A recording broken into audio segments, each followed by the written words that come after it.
dear. Hello! Has it gone live? I can see the chat is moving rapidly.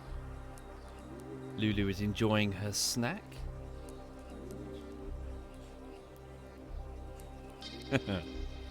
Ew. Not sure what that is. Mag bought it for her. Which is very kind of him. Yeah, she's getting in there. Right.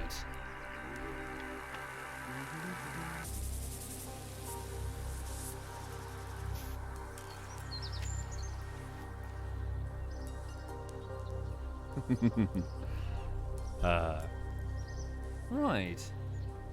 I know, Slender. I know.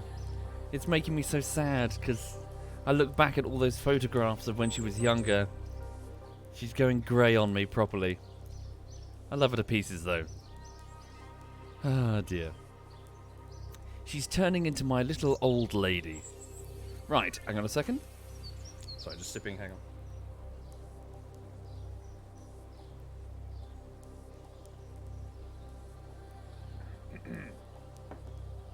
Okay. Hi everyone. Good morning. Sorry, just sipping. I was just grabbing some breakfast as I went to go prepare some Weetabix, only to discover too late that the milk had turned. So I was like, ugh. So I quickly and hastily prepared. I hastily prepared a peanut butter sandwich, which I then nommed, and yeah, I offered her the peanut butter knife. The bread knife to lick, but she wasn't interested. She was way more interested in whatever that thing is she's currently chewing. Ugh. Anyway, right, YouTube, what's going on? Approaching the final straight. I'm approaching the final straight for this project now. So I've got this big video essay that's about 24 segments long, about 30,000 words in total, and I've managed to complete segment 19. What I need to do now is I need to get sections 20 to 24 properly recorded and cut. Now, before I do any of that, I'm going to take a couple of days in order to do some things. So basically, I need to refine the script a little bit more. There are areas that I just want to tighten. So I'm going to be typing furiously and then reading back the script, doing it again, reading back, just generally trying to make it solid before I sit down and do recording. I can't really do recording in the daytime anyway, there's just too much car noise outside. I live in the centre of a concrete jungle, so, you know. So I'm just going to have to wait until late night anyway before I can do any audio stuff. So that's time to do support work, I suppose. In addition, I'm going to redo the post-it note collage, which is currently on my wall. I was using it just to plan, so there's like a post-it note list of points on my wall. But looking at it now, I realised that would be quite good to just put in the video as like background footage when I talk about my points. So I'm going to sit there and print them out so you can actually read them and it's not just my scribble handwriting. And I'm going to put them on the wall properly, so I'm going to make it all look all nice. And then, so yeah. So I'm going to type script, work on some props. I also need to email some artists to ask if they want to do some commissioned work for the video. So I've got some temporary art, and I just want to put in some proper art, but I can't draw for toffee. So, yeah, so I'm going to talk to some artists and find out if they would like to be commissioned. And, where's she gone?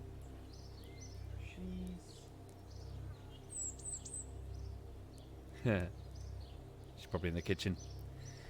Ah, dear. So that's what's going on. How is everyone? Are you all okay? Thank you to Fonzie and Wars1 and Javi and Lin Game and Game Dev Alien and Bacon. Thank you all of you. Thank you very much. Thank you Rom Raisin. Much appreciated Rom. Thank you.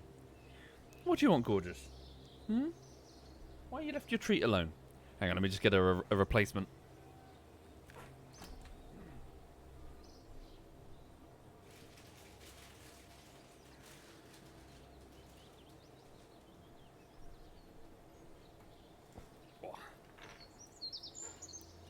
Okay. So also, after the stream, I'm going to bog off and go for another jog because I'm trying to get back onto the exercise routine.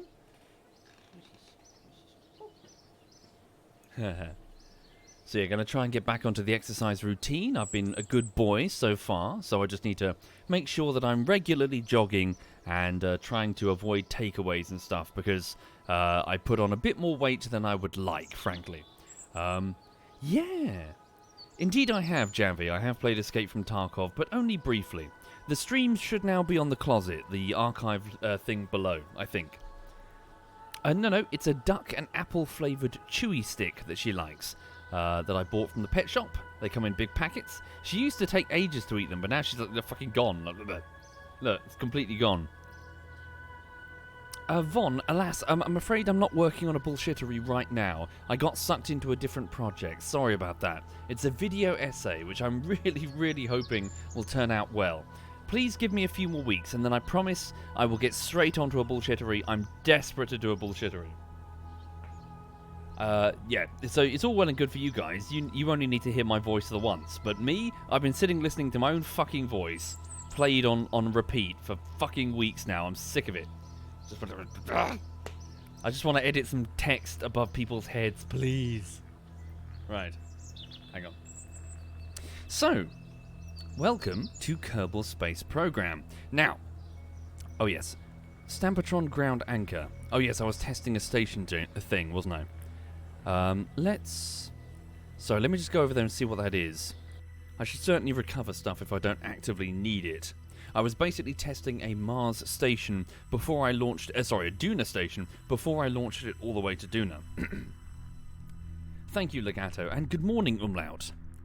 Yeah, here they are. So I was linking two components of two different rockets together to make sure that they properly aligned when placed side by side, just like this. You know what, I'm going to leave it for now, because its presence here will remind me that I have to deploy this, so... yeah, go back to the Space Center. Okay. Right. I agree, Ironside. I think that my particular style of comedy, I think it was well summed up by Alistair. I'm particularly good at timing, and therefore having a collage, a mixture of individual comedic tones, which I can subsequently cut together, is where the videos are at their strongest, I feel. So where you've got somebody who's being intentionally crazy, you've got some guy who's being borderline, a little bit iffy. You've got the straight man who's trying to, play it seriously.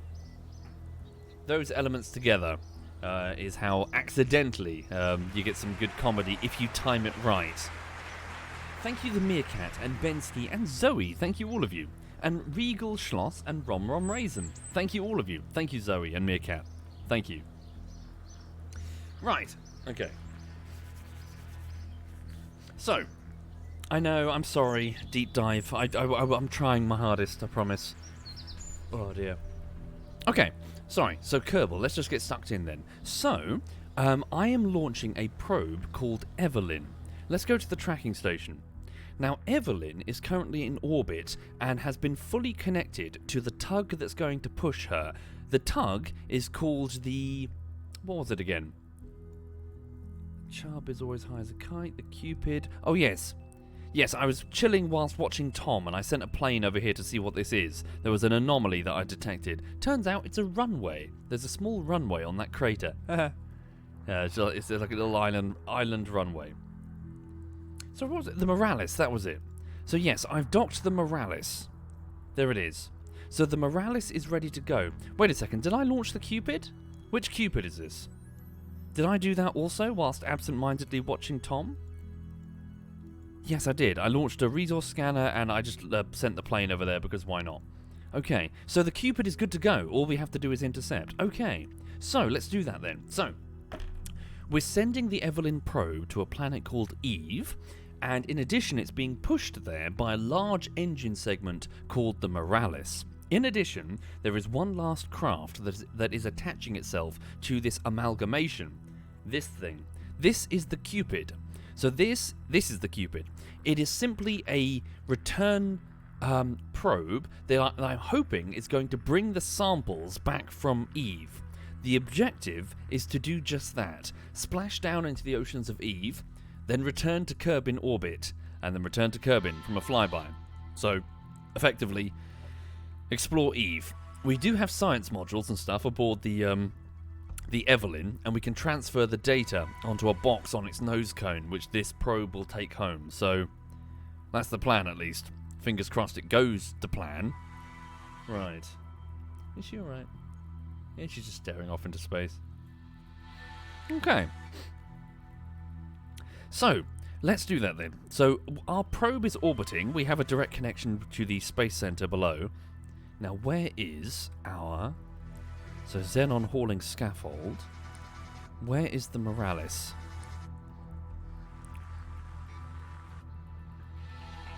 There it is. Setting as target. So, the yellow line is the Morales. Okay. So, what I'm going to do now... Oh, we already have a favorable intercept coming. So, intersect 2... I really need to figure out when I should do the corrective... Oh, no, sorry. I misread the anomaly location marker there. Okay, we don't have a favourable intersect. Okay, so what I'm simply going to do is wait. How long until the optimal transfer to Eve? 234 days. Okay.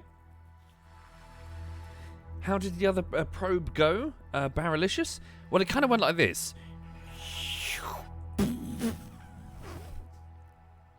That's how it went.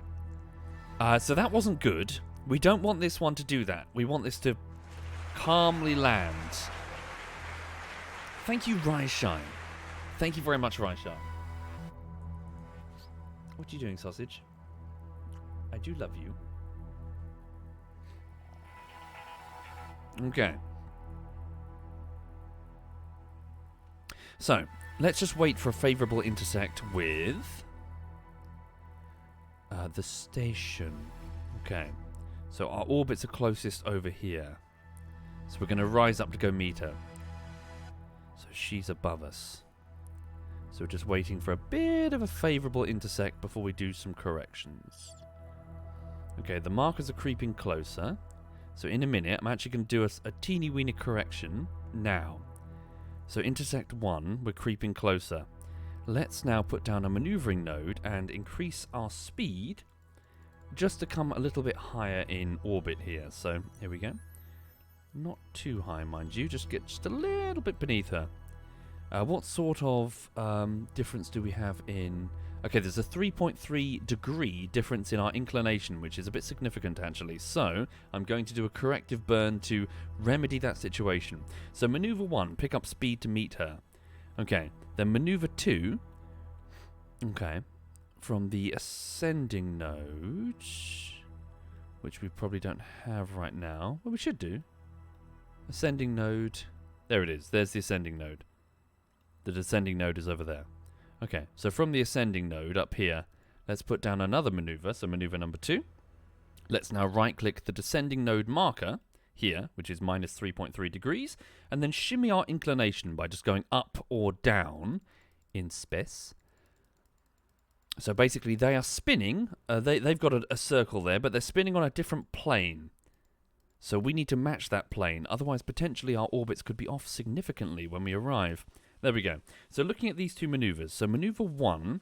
So I've got 1,000 delta V in this maneuver here. Plenty. So this first maneuver, maneuver 1, is a 31 meters per second delta V penalty. And the other one is 128 delta V. I can easily afford that. Okay. Hold on. Electric charge. It's probably a good idea to... Oh, no, sorry. I've got these solar panels here. Yeah, so these get extended at the very end. Okay. You're right, sausage. What's the problem? She wants a cuddle. That's what she wants. She wants to sit on my lap and be cuddled. Have a biscuit instead.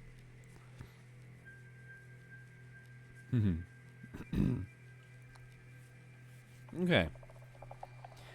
Anyway, if you're just joining the stream, too long didn't read. Please know that I'm working on... Oh, hello.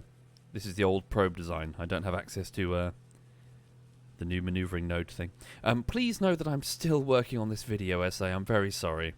I do feel that I've taken too many liberties with the time. I'm hoping to get out of the way within the next few weeks and then get on with a proper bullshittery. Not sure what it's going to be. I'll pick something good. Okay. So warp to the next maneuver. Just going to dial down the thrust all the way down. Hang on. Yeah, 5%. How long is that burn now? 12 seconds. Thank you, Luna. I hope it comes together. Again, it's all about this final segment of the video essay, where I sort of sum up my main point. Possibly. Counter-Strike could be possible, random. I did have enough clips for one final episode before I ran out, but the trouble is, I was kind of a little bit worried that I'd be scraping the bottom of the barrel when it comes to highlights, but we've since played quite a bit of CSGO, so I'm pretty sure I've got some more highlights. I'd need to have a proper sit down and scrub the footage, though, so I don't really know. To you too, Quanti Quiller. Happy New Year, and Happy New Year to all of you. Okay.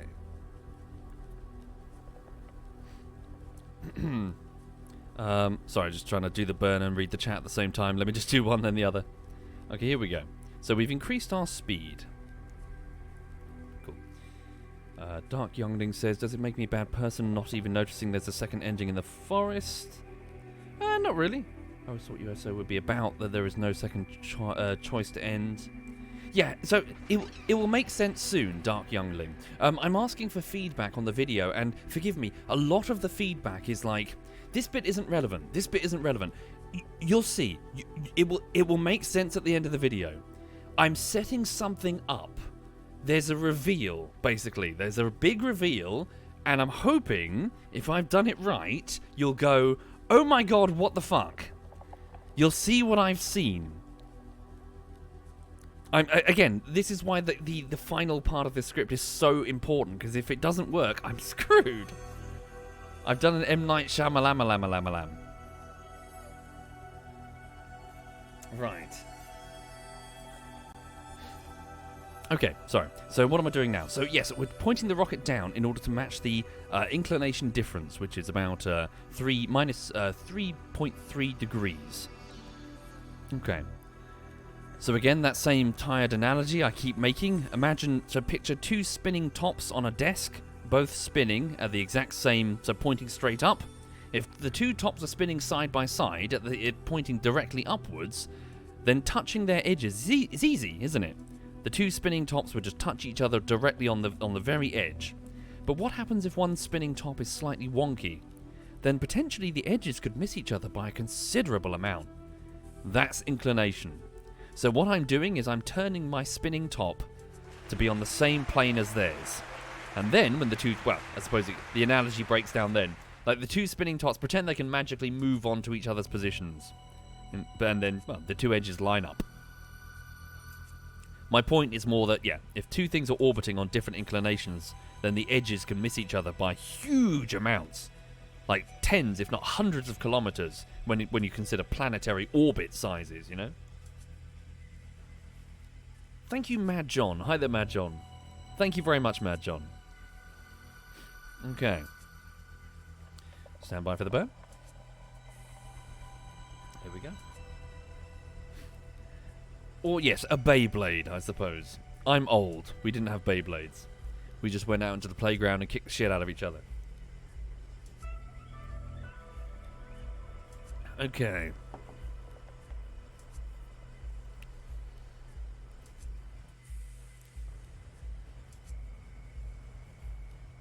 There we go. How did I do? Inclination difference is what? Yeah, 0.1. It's negligible. Okay. So, now, hopefully, if I just double-click on the, middle of the planet, make sure that the Morales is still my target. We've got lots to do this stream, so I best get this over with quick. Let's get this docking maneuver done. Okay. Morales, where's the Morales? There's the Cupid, there's the Morales. Set as target, quick save. Here we go. So let me speed up the time. So, note the intersection points. Here we go, they're creeping closer. Intersect 2 is how far away? 74 kilometers. So what about the next intersect? Hello? Intersect 2 over here, 86. Have I missed it? Oh, hello. So we have an intersect difference of... Gotta wait it come... What is that? 49 kilometers. Okay. 49. Can I do better than 49? Where are we? We're over here. 36. Okay. Target position at intersect. Thank you, Tsunami. Thank you very much, Tsunami. Much appreciated, Tsunami. Thank you. What if I did intersect position 1, a slight alteration? Hang on. Add maneuver. Can I get a more favourable intersect? Hang on. There we go. Right click so I can see it directly. Separation of 2.4 kilometers. That's lovely. Whoops. Yeah, I'll take 2.4 kilometers. There we go. So a 22 meters per second increase in speed. Okay. Warp to next maneuver. Here we go. Not really gimmick. I still feel like something of a noob when it comes to Kerbal. There's still stuff I'm learning. So there's one thing I'm going to... I missed the maneuver. Yeah, there's one thing I'm going to do a little bit different. Because I'll explain in a minute. Hang on. I'll explain as I'm doing it, because it's a bit odd. There we go. So 3.8 kilometers difference. So lovely. Quick save it. And then let's walk right here. Here we go. So for those just joining the stream, this is a teeny weeny probe that's going to attach itself to the side of a large vessel that's on its way to the in-game equivalent of Venus. So we're just pulling up alongside it, essentially. So where is it? Hello, there it is. 3.8 kilometers. Alright. Lovely jubbly. Sweet. So, if you would please point retrograde, because I think you're moving a little bit faster than it. So, note that the nav ball now shows the target speed. So, this is retrograde relative to the target, and by burning, so retrograde being away from my direction of travel, we are slowing down relative to the target. So, this means that we've now pretty much matched its speed. That now means I can simply switch on. Well, I can basically just fly straight towards it in a line. Here we go. Just fly straight towards it. Not go too quick, of course. There we go. So, we dock, we deliver the probe, detach it, and then send the Evelyn. Now, the change that I want to do is that for quite some time now, I've been trying to find the most efficient way to do a planetary transfer. And the game has now put in one of the mods that was previously just a mod, has now been formalized, and it's in the game vanilla. And it's the planetary transfer alarm clock. Now, every time I launch on the alarm clock, I'm always way off. Like, really, really off. And it's been baking my noodle to try and figure out why I'm so fucking off every time. And I figured that maybe it's because I'm meant to launch really early ahead of the alarm and just be outside of Kerbin's orbital influence before the alarm, effectively. Because I figured that by the act of maneuvering out of Kerbin's gravity well, I was sending myself higher or lower by going prograde or retrograde. Hang on a minute, sorry, I just got to focus on this. So I've got a slightly different idea. I'm going to try something. It might not work. I'm going to trust the alarm. I'm going to do something very different and see if I've just been a dummy-dum this whole time. It might not work. You know, I might have to load it in confusion. Okay, 1 second.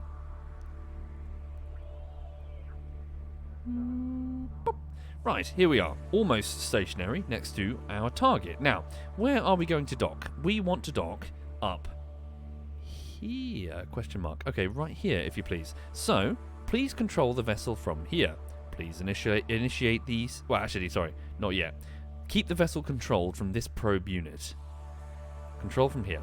Please now use the torque wheels aboard the vessel to gradually spin it. So the weighted wheels are spinning, generating torque, which is able to turn the entire vessel. Presenting the docking port. Docking port is now presented. Stand by. I'm now going to gently turn the vessel in... That's not the right direction. That's the right direction. Ever so slowly. Not too... Switch off SAS, just let it float. Okay.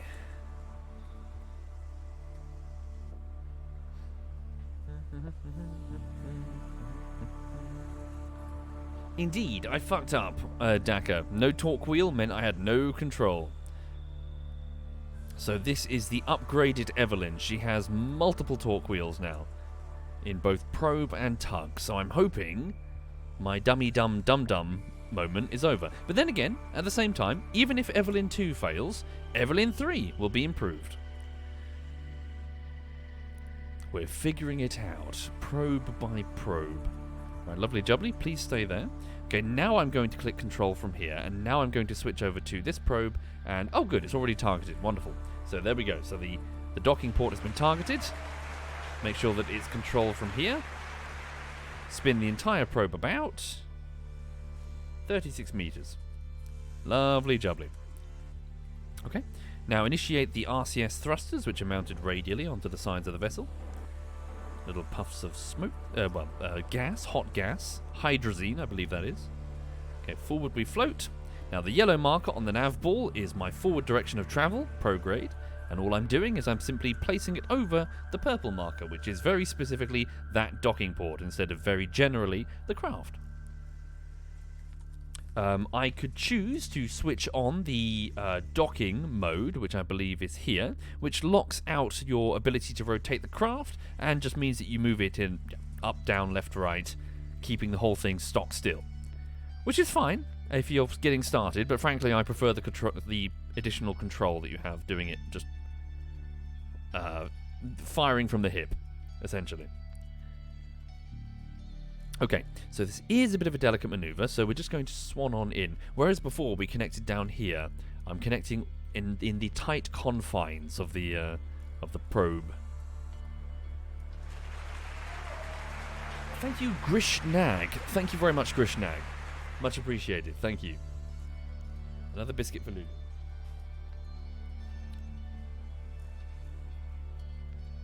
Thank you very much, Grish. Okay, speed up the time. Okay, now gently. Just going to give another puff for the mono propellant. There we go. Just drift us over now. Not completely lined up, but I'm hoping it shouldn't be a problem. The magnetic thing should lock on. Okay, there we go. Switch off the SAS, let it float. Let it wiggle, and bosh. Lovely jubbly. We are attached. So a bit of a wiggle, that'll go away in a moment.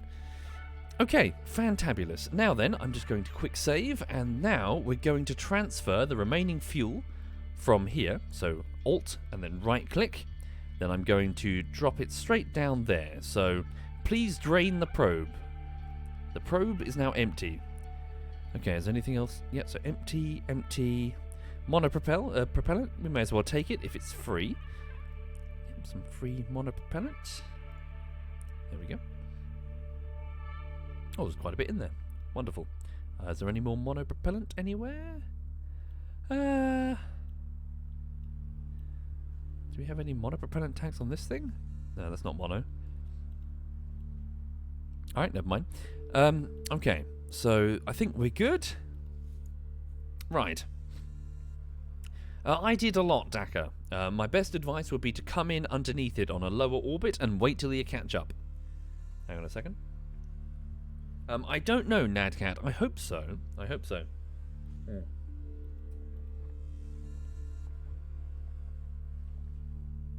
Right. Okay. So, let's detach it then. I think we're good to go. Quick save it. And now, let us detach the probe. 1 second. Decouple.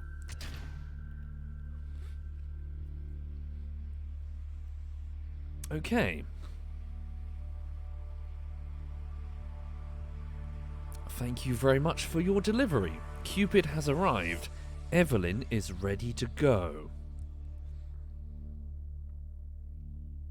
Now then, I'm going to do a big save now, because if I cock it up, I'm going to have to load here and redo the transfer window. Okay?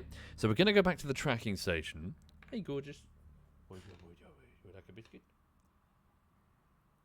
Oh.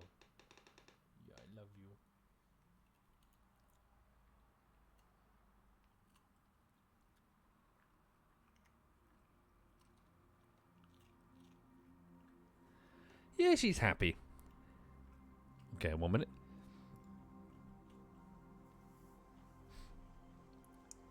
Oh dear.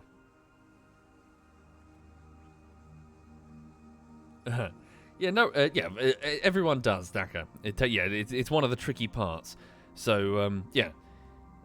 What is it? So, the initial orbit is the first challenge, I would say. The next challenge to get around your head is just orbital mechanics, so slowing up and speeding down. Inclination is the next challenge, well represented by, hang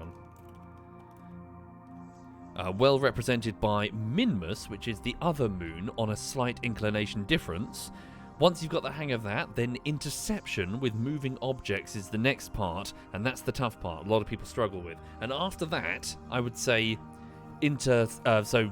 Kerbal orbit, so the star orbit, and Hohmann transfers? So transfers to other planets.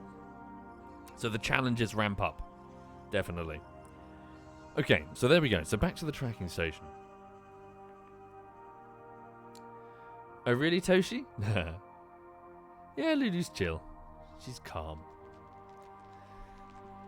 You alright, sausage? Hmm?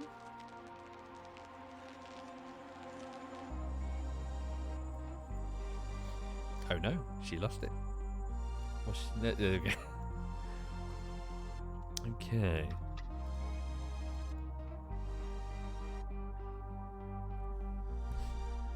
We go to a pet shop nearby, so we take a wander, and there's like 4 or 5 ladies that work behind the counter, and they always give her fuss and attention. And she laps it up, because she knows she's cute. Yes. Okay, so here we go. Here is my... so here's the different way I'm going to do it. Again, I apologise if people who do know realise what I'm going to say isn't going to work. Okay, so Eve is down there. Now, what I would normally do is I would launch early, long before the point of planetary transfer, and then I would do an inclination change. Eve, so you know the tilty-wiltiness thing that I just explained, Eve is like quite off. Its orbit is not flat at all, so we have to adjust our inclination to get anywhere near it. So I do that first, normally, and that's when I slow down in order to go and meet Eve. Now, the 2 burns. The inclination change burn costs me about 400 delta V. The slowdown burn to get down to Eve is about 1000 delta V, generally. So, here's the difference. What I'm going to do now is I'm going to wait for the optimal transfer. I'm going to leave Kerbin's orbit, and I'm going to do it the opposite way. I'm going to go down to Eve first, and then I'm going to do the inclination change here. I'll put down the maneuvering nodes first to see how much it costs me, because I want to see if I'm being a dummy-dumb, if it is the optimal transfer, and I'm fucking it up by doing the inclination change way too early. That's what I'm going to try. I mean, this might not work. This might go wrong, in which case I'll have to load all the way back. But let's see what the difference is. Let's have a look. So, Kerbin to Eve, 233 days. Let's warp straight there. It takes about 8 days to leave. Sorry, pardon me, what's that? Oh, all my staging is wonky. Let me just fix that first, sorry, before I do anything. Hold on. Move that. Yeah, so it's because I've attached this probe. What's that? Move that there. Yeah, I'll deal with all this later. Let's just get our main engine sorted. Okay, so I've got 151 delta V, so we'll have to snap this off almost immediately. So after a quick burn. And then we're switching straight over to the nerves, which are stored here. So that is this separator down there. Okay, so let's put a new staging point. So the nerves are going to come online. Where are the nerves? Unfortunately, that means, yeah, we're burning with nerves, but at least it should be all in alignment now. Less scuppered than it was before. Where are the nerves? They're hard to select. Can I see them physically, if you please? There they are, marked up here. Okay, so bring the nerves online. How much delta V? 1,122 delta V. Okay, so that's my exit. Okay, then these. Where are you?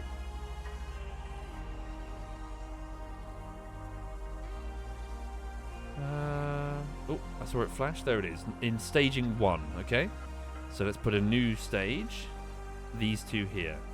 So break off these. So, yeah, here we go. So initiate the nerves. Then we break off these fuel tanks as dead weight. And that will give us an additional 2,260. Pardon me? 1177 plus 2260, which means interplanetary transfer I have 3,437. Pardon me? 3437 total for Eve interception. So is that my lot? Is that all I've got? And then that's the probe. I can't dip into this, you see, because this is mission critical for Eve. Okay, so 3,437 is my lot. So 1,000 plus 400. So we'll have 3437. We'll have 2,037 delta V. That should be enough to get to Eve, particularly with an aero brake maneuver. Okay. So, it's going to be tight, though. It's going to be tight. Okay. Thank you, Axolotl. Thank you, sir. Right, here we go, then. So, let's get shit sorted. Let's go out here, and then... Hang on. So, warp to... I'm nervous, because I might fuck this up. Okay. So, warp next. So, yeah, here we go. So, we're waiting 240 days. So the planets are spinning, doing what they do, what they've done for billions of years. Okay.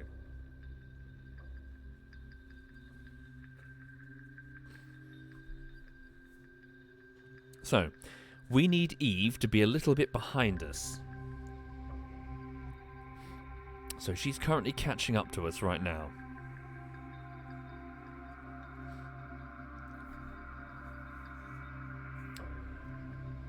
You alright, sausage? She really wants a cuddle, doesn't she? Wait a minute, let me just give her a bit of attention. Hi, darling, what's up? Why are you like this? Why are you like this? I know, I love you too, I love you too. Oh, yeah. Oh, yeah. Oh, yeah. Oh, yeah. What's his butt? What's his butt? What's his butt? I love you. I love you. What's his butt? I know I love you. I know I love you.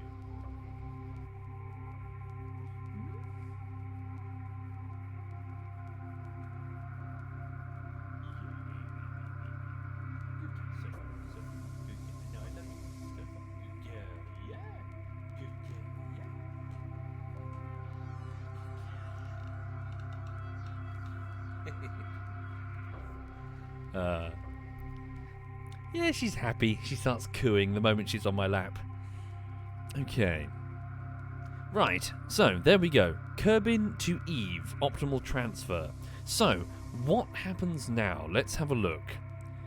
So let us now plot an attempt to get to Eve. So to do that, we're going to have to leave Kerbin's gravity well, moving retrograde. So here we go. So we need to increase our speed by about 900 meters per second. So we're going to put down a node there. Go up to about 900, which is roughly the speed required to escape. There we go. So 940. We can probably tone that down a smidge. Now, if I were to wait, where's the moon at this point in time? If I were to wait a few orbits, does the moon perturb me at all? No. I could pick up a bit of extra energy from the moon. Depends if it's available. Set as target. How long until it's available? Let's have a look. 20 minutes. Let me just increase the time intervals. 3 hours. 2 days. We don't want to wait too long. Oh, sorry. Bear with.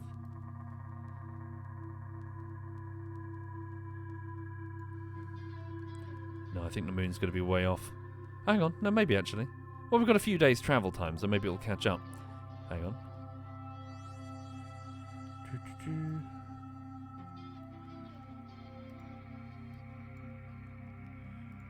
What's that? 47 minutes.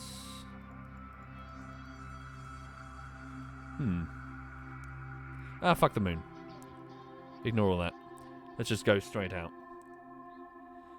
Indeed, Toeshi. I can pick up a little bit of extra delta V from the moon if needs be, but it's not strictly speaking necessary in most situations. Let's just increase our speed by 900. 984. Just enough to escape. There we go. There we go. So there's our escape. In retrograde. Okay. So 936 delta V, which is a burn of about 9 minutes, particularly on the nerves. That's a bit nasty, frankly. Okay. So, let's get ready to turn. Turn to face the maneuvering node. It's in 17 minutes. Not currently, Piratima, MT. Okay, close that. So for those just joining, this is a probe that's hopefully on its way to the planet of Eve. Eve is the in-game equivalent of Venus. It is no fair maiden. Okay. Indeed, Mofu, some time ago. It's a very heavy ship.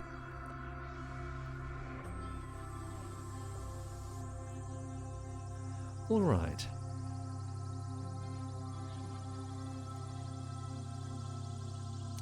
So here we go. What's wrong with that picture? Why on earth? Oh, my mistake. Can you see what I've done? I'm still controlling from the docking port. So the rocket is... Yeah, okay. Please control from this probe unit here. Control from here. There we go. Maneuvering node has been recalculated. Please point the rocket forward. Well, forward for the burn.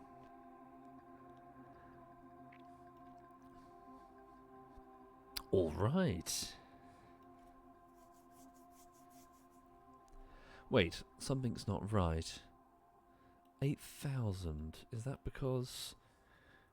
Of course. No, I was wondering why we had so much oxidizer when we have nerves. Obviously because the nose cone fuel is being added into the calculations. Let me just verify that that is in fact my staging for this part is it's stage 7, so cool. It's not being accidentally calculated into the planetary burn fuel. We should get to Eve, hopefully. Okay. Here we go. 16 minutes until the burn. Let's quick save and... Hello, darling. Lulu's at my feet. Okay, speed up time. And as we come around the planet, we'll be facing in the correct direction. Indeed I have, Cora. Here we go. So we may as well initiate the burn because I'm not so sure I can power the nerves on full. Yeah, frankly, nerve engines at this point is not the best design. Hello, Lulu. Hello. The two sticking out things going to be a pain for aerodynamics. Which ones? These ones? Yes. But they won't be there when we arrive at Eve. They'll be jettisoned as empty. Okay, let's initiate this burn. So, let's go. Picking up speed now.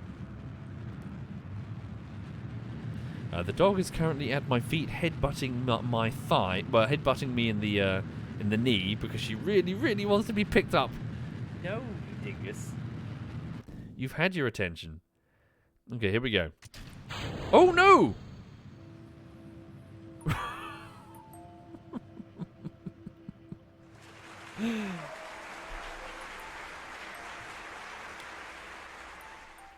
So, eagle-eyed viewers may have just noticed a mistake.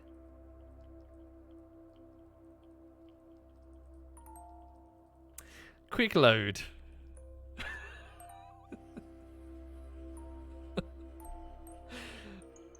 I guess it's people needed him.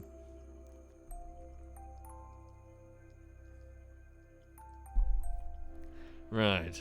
Shall we try that again? What the fuck just happened?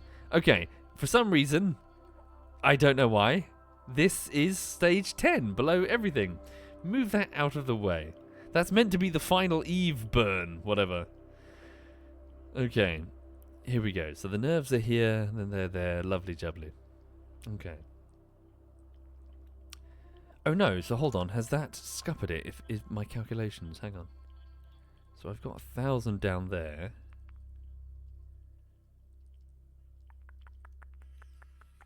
Should still be good, I hope. Okay. Warp to next maneuver. Yeah, the front fell off. It's not supposed to do that.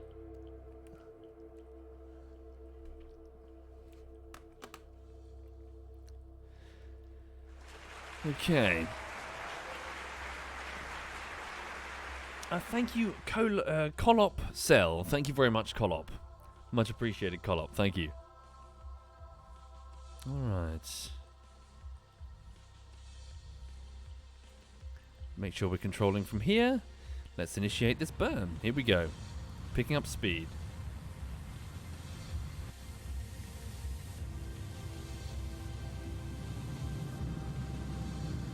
Okay, I'm just going to double check the staging this time. I assume those are the nerve engines. Here we go. Hello, nerves. Full burn this time, something we couldn't do before because my ship was wonky. Thank you very much. Alright. Alas, I'm afraid this is going to be the boring part of the stream. Yeah, I'm probably going to have to do a couple of orbits. How far are we till the maneuvering node? 6 minutes. Yeah, I'll do a little bit here, then do a bit more in a bit. Yes, indeed, I have 5 nerve engines, but this time... Oh, hello. I forgot to initiate one. Sweet.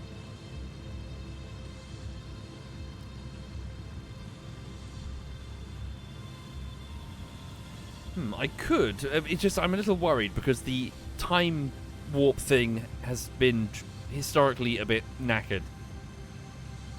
Okay. Careful though.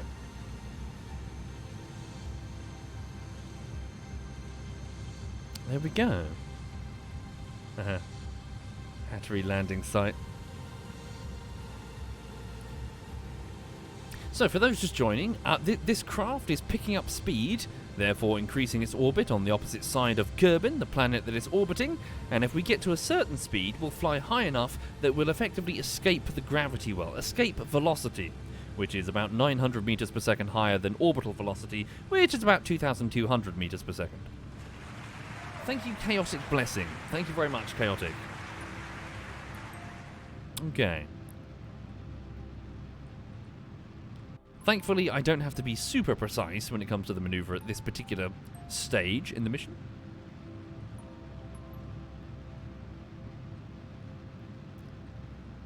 Okay.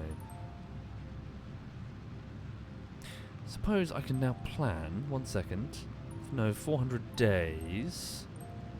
Yeah, it's always a bit weird when it comes to maneuvering nodes before I'm outside of the thing. Okay. So maybe I should cut. How far past the node am I? Node in 1 minute. Yeah, keep burning. Thank you, Headshot. Thank you very much, Headshot.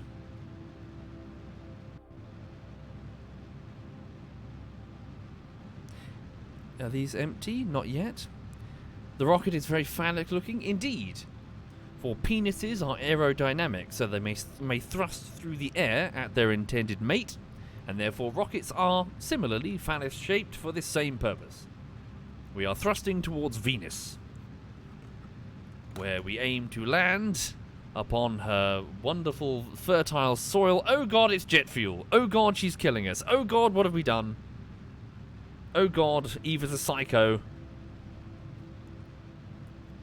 Like, of all the planets in the solar system, no fair maiden is Eve. In fact, Her hair is a mess, and she's got a box cutter, and her hands are covered in dried blood. She is effectively Kerbin's creepy Chan. Right. Stand by. Or Kerbal's even. Right, cut. There we go. Cool. Okay, so 100. Oh, bugger. 100 left on these. That's not a huge amount of Delta V, I'm going to be honest. Let's hope that my little thing that I'm doing here is a good idea. Right, so warp 11 days. Okay, so we've got 11 days for... Oh, hello. Water warp cancelled. Have I cocked up? I might have cocked up. That's just the plan I cocked up. No, I've cocked up. Okay, we didn't quite go fast enough. Whoops. Hopefully I haven't missed the window. Oh, dear.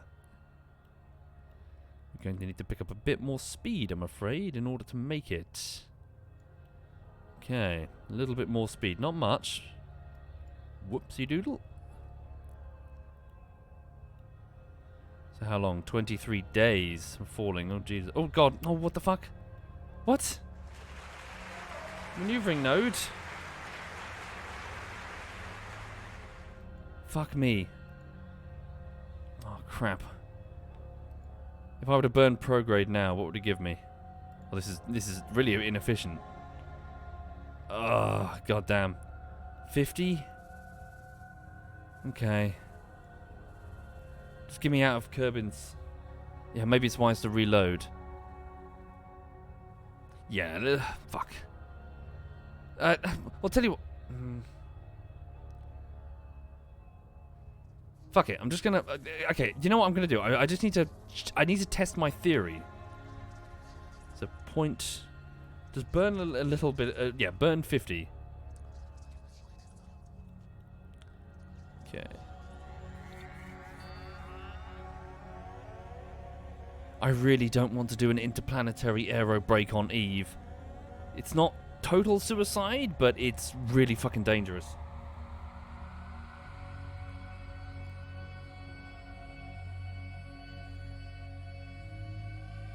Okay. Yeah, it's 75% suicide. Okay.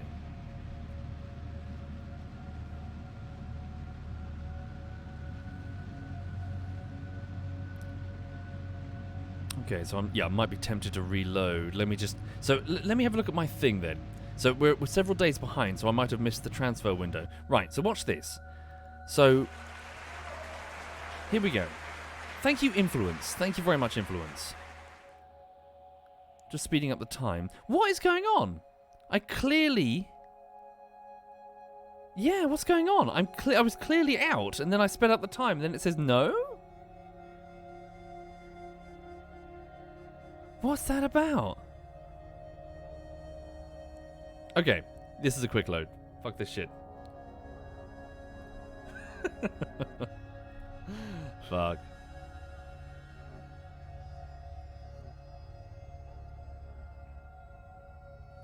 Alright. So, quick load. Two things. I'm just going to do a couple of maneuvers. So the first one... Yeah, so I need to burn as close to the peri as possible, you see. So rather than one enormous burn... Sorry, wait, where is it? Okay, there's our retrograde. I'm just going to do a couple of maneuvers. So like 400 on one side, then another 400 on the other, you see. So here we go. So bring me up by 600 here. Okay, maybe a bit less than that.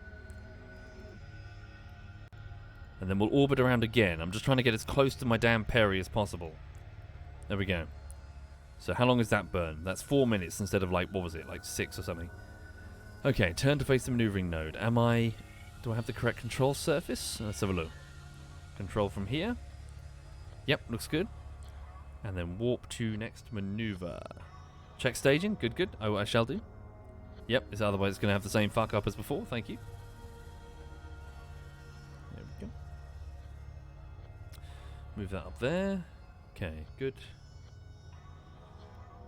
Thank you. I should start burning now.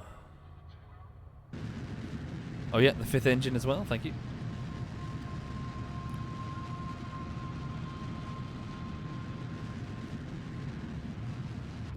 Detaching. Thank you. Thank you, nerves. And then the 5th engine is here, which is all the way, which stage? It's all the way up there, so move it down and then activate it manually. There we go. Cool beans. Thank you, the clone. Well, thank you very much, the clone. I really hope that the project works out. Okay. Now I'm just going to speed up the time cautiously.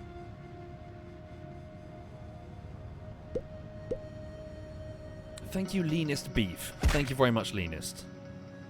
Much appreciated. Thank you.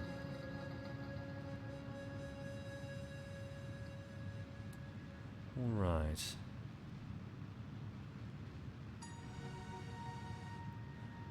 So how close are we to the to our node? We just passed it. Okay.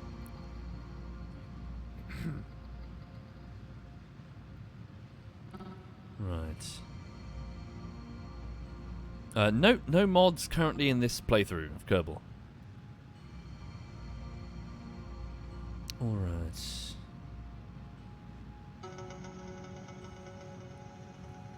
There we go. Reduce physics. Okay.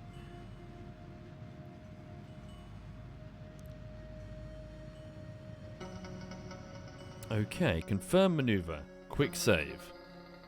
Do one orbit, get close to the peri again, and then we go again. So from periapsis, add maneuver, and then we should only need to increase our speed by, I presume, another 400-ish.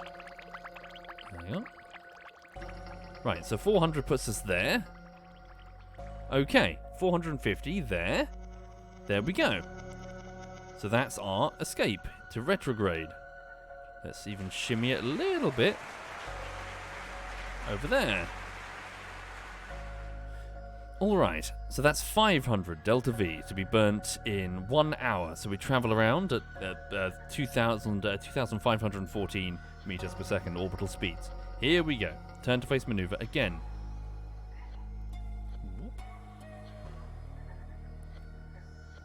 Right.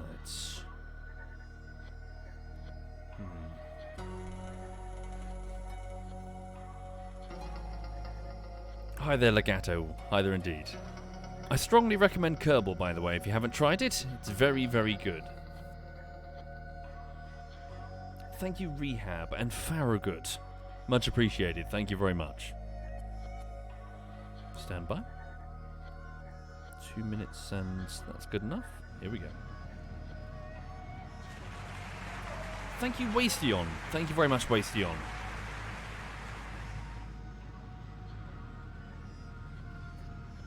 Okay. I don't know yet, Simulus. I don't want to go too deep into it, but there's a bit of a bad smell with Kerbal 2. The original developer is long gone. The people making it are not the... they may own it, but they did not create it. And, yeah, they did something really shady with the developer. Something like sniping their developers on LinkedIn or something. This was like a couple of years ago. Yeah, there's a bit of a bad stink. So maybe it's going to be a train wreck. Okay. 1 second, just having a quick drink. Let me just speed up the time as well.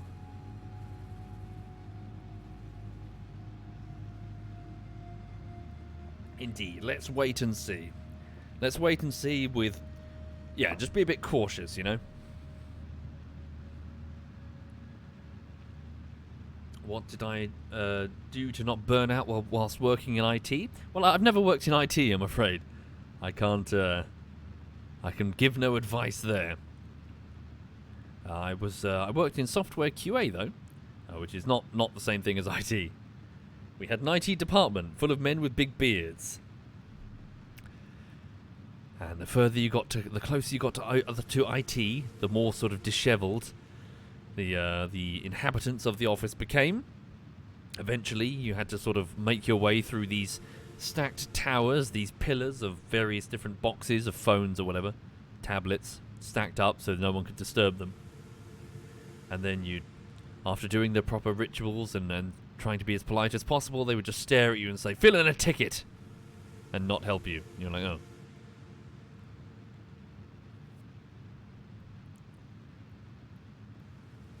Okay.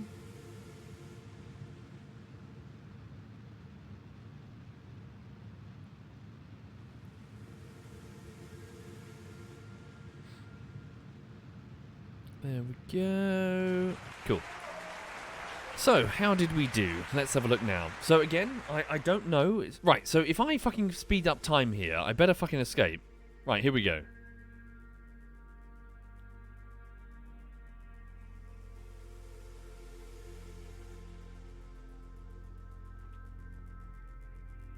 So, here's my boggle. Will the way that I'm about to do it work, or is it stupid?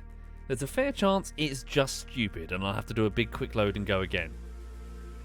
So I need to get better than 1,500 Delta V, which is currently my best. So, what I would do before then, so let me now target Eve, for those just joining. Eve is on an inclination difference of 2.1 degrees, which, for a moon, is not bad. For a planet, that's significant. By the time I get down there, a 2.1 inclination difference is going to be off. We're going to be off by fucking, thousands and thousands of kilometers, basically. So, what I would do normally is I would adjust my inclination now, and then I would go down to meet Eve. Oh, interesting. The ascending and descending node is much closer than I remember. It's only 8 days away. Is that what the alarm is indicating? Okay, hang on. So let me show you my first way, and we'll write some notes. So first way. No, actually, we'll do it my other way first, and then we'll do it. We'll just. It doesn't really matter. Fuck it. Descending node, maneuver 1. Let's now right-click on the ascending node so we can see the number, 2.1. Okay, so inclination change first, right? So we've got to get on the same level of tilty-wiltiness.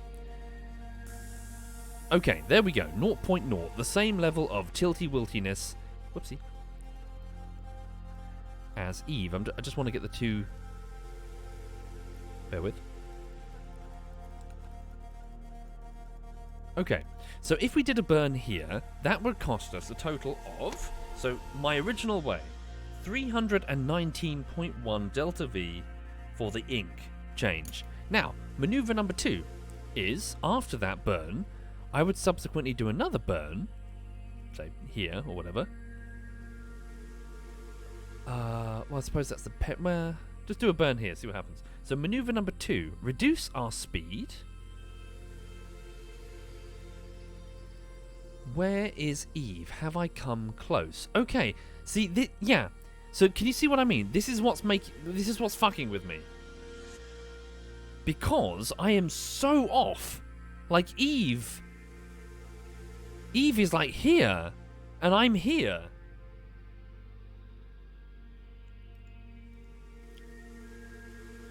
Like I'm so off. I'm not just a little bit off. I am clearly months off. Rare says it's because the Kerbal alarm clock wants you to do the whole burn in Kerbal orbit. That can't be true, though. That's ridiculous. Who would do that? Rareware.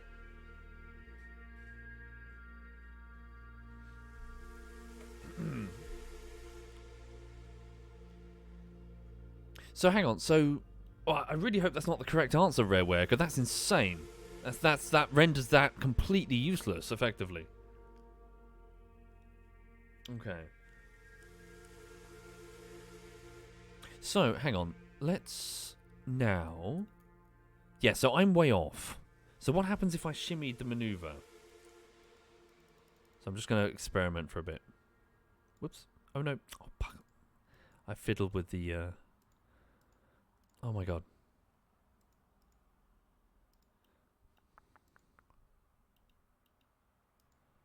Okay, so let me just put down another maneuver. So now with the inclination fixed. Okay.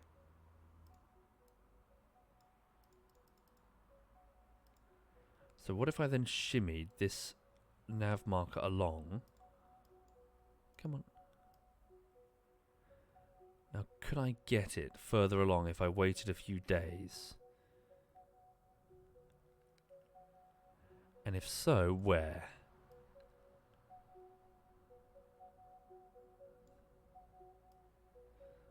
That's I'm sort of increasing the amount that I have to burn by a considerable amount. God damn. So what if I just went from the Perry? Going from the Perry? That's madness.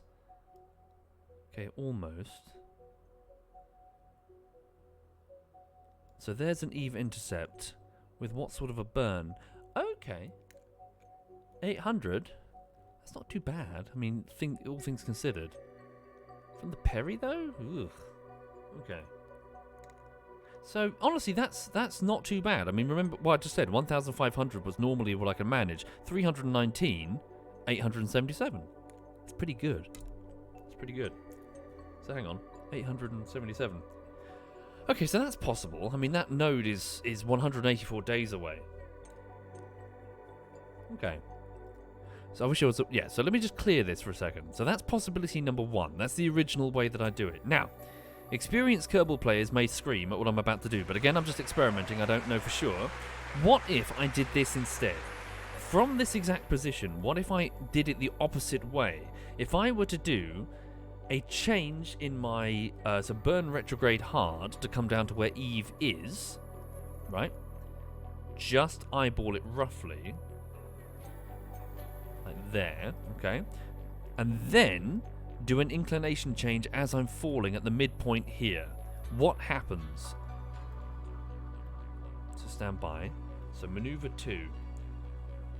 Ascending node 2.1. Right click on the ascending node so I can see the number. A bit more if you please. Oh, we've gone the wrong way? No. Because, yeah, we're nowhere near the ascending or the descending node because of its current position. Okay, so I have to do it my original way.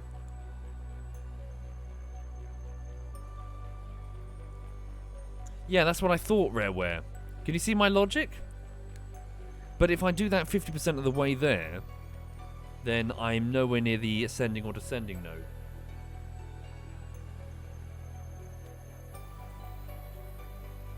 So what if...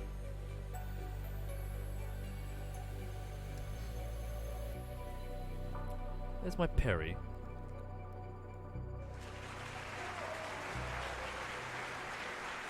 Yeah, I'm still confused by what, yeah, like a minute ago, Rare, where you said about if that's really what the Kerbal alarm clock is for.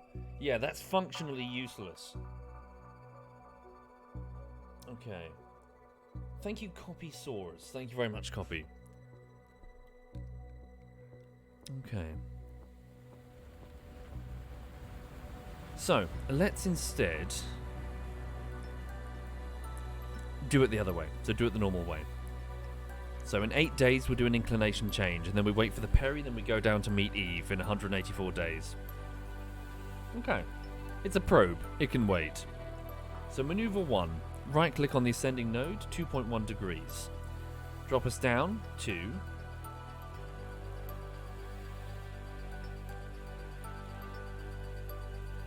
Whoops.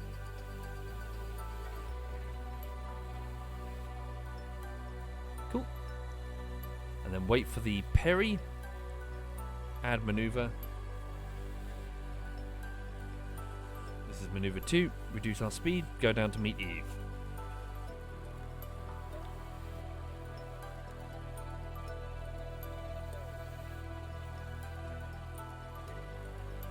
And there she...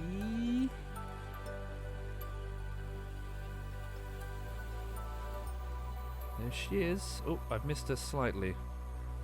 Hang on. Might need to shimmy it along. Hang on. Oh, no, don't do that.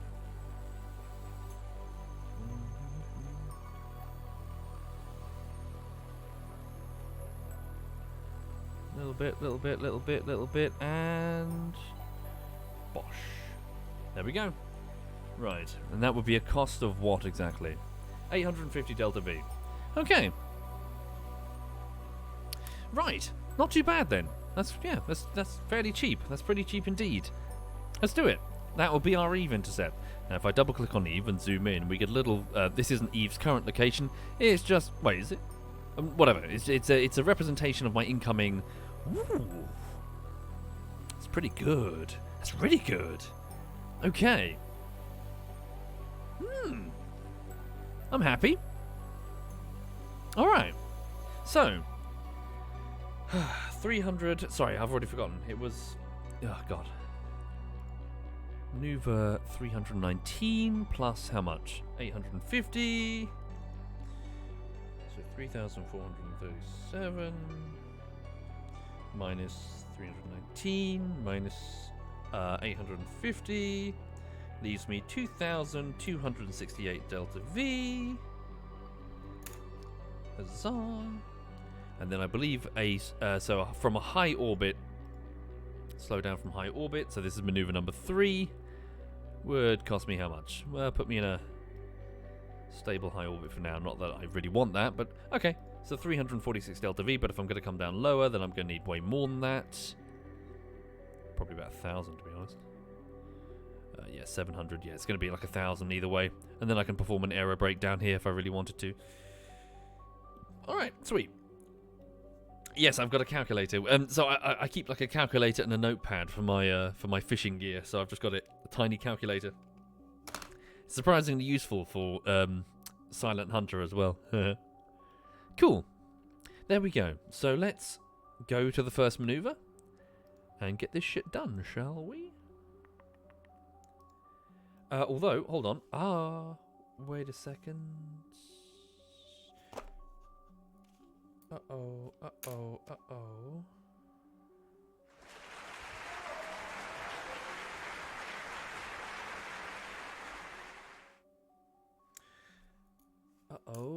I've made an error.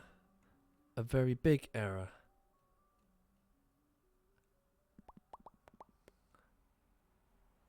Hold on.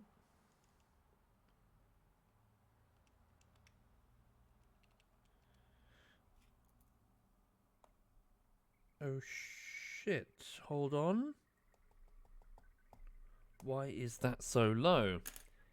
What have I fucked up in my staging that has made my delta V so critically low on this particular mission? What have I fucked up? I fucked up somewhere. I have 170 left delta V before I need to jettison these tanks. And these are still completely full. So why is it only 2,000?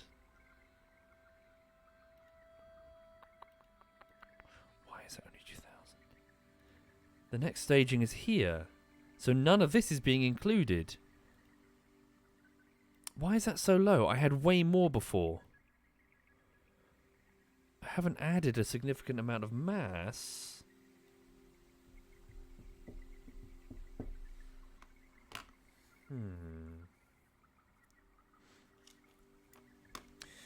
Shit. So hang on. Sorry, just recalculating. 1993. 2163.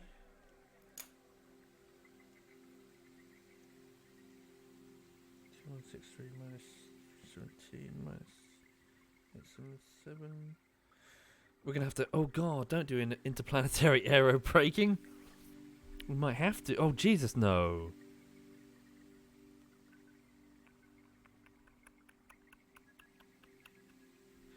Okay, so what I've just realised is when we arrive at Eve, we'll have 967 delta V, okay?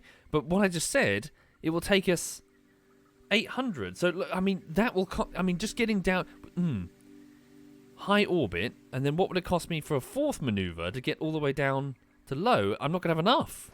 So I'm going to have to do an aero brake. I mean, that was the plan? An aero brake was always part of the plan.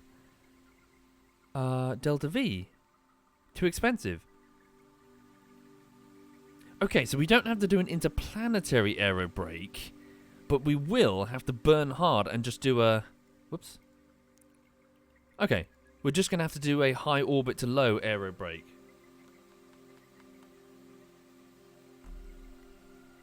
So, like, there. Don't fuck with her, she'll rip your head off. How much is that going to cost me? Okay, we can do it. Oh, really? Put the 5th engine in the correct node. It's there. What have I missed?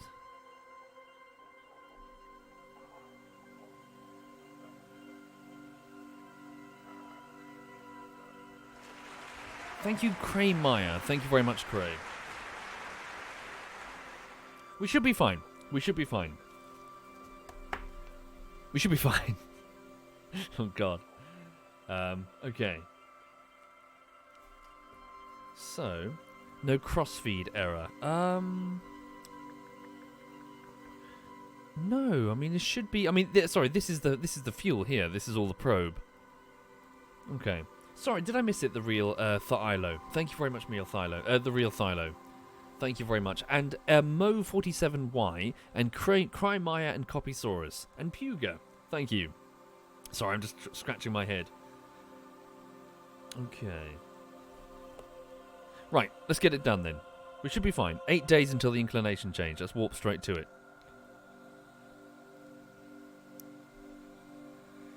"80 kilometers is a bit shallow." Yeah, shallow. It's Eve though.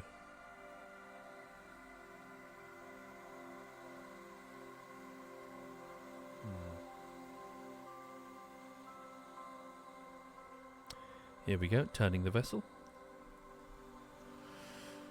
Okay,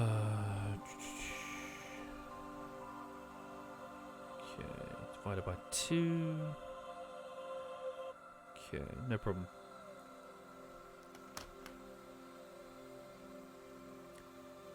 No, this is, I think this is one of the carbon-based life forms tracks, I think.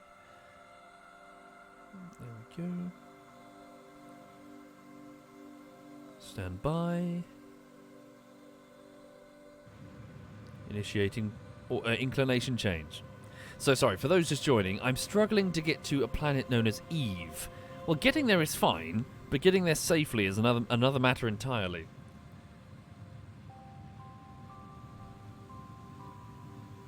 Okay.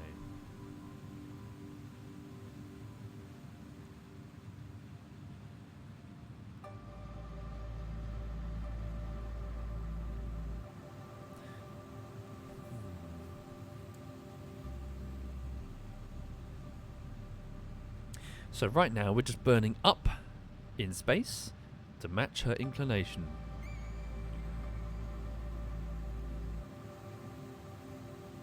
Right. Reset her as the target. Oh, evidently I can't for some reason.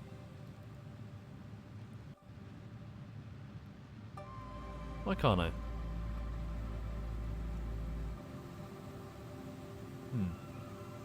Also, have I unfurled my... Hang on. I disarm that. Where's my communications array? Got a high gain antenna down there. Let me just enable that. Extend antenna. Alright. Lovely jubbly. Speed up time. But yeah, I hope everyone's having a nice day today. For those just passing through the stream, still working on this damn video essay. Today is going to be a day of arts and craft. I need to print out a bunch of things to stick on the wall, and stick them on the wall.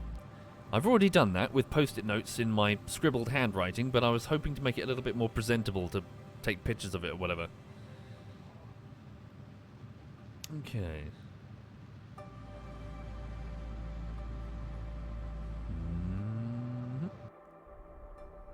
There we go. Indeed, 90. I think social plays that quite a bit. Okay. So now we wait 175 days to the next maneuvering node. So turn to face maneuver. Look at my Delta V. Whoops, I forgot to jettison the tanks. Oopsie doopsie. That's my mistake. Probably wasted some Delta V lugging that around.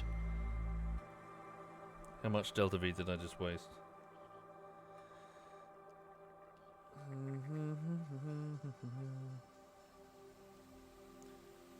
No, we're fine. I should be on 1,844. I'm on 1,839.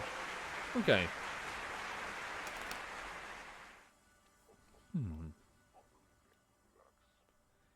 Thank you, Mr. Fraggy. Much appreciated, Mr. Fraggy. Thank you. Right, there we go. So now we burn this liquid fuel in order to slow us down in 175 days. Warping to next maneuver. Here we go.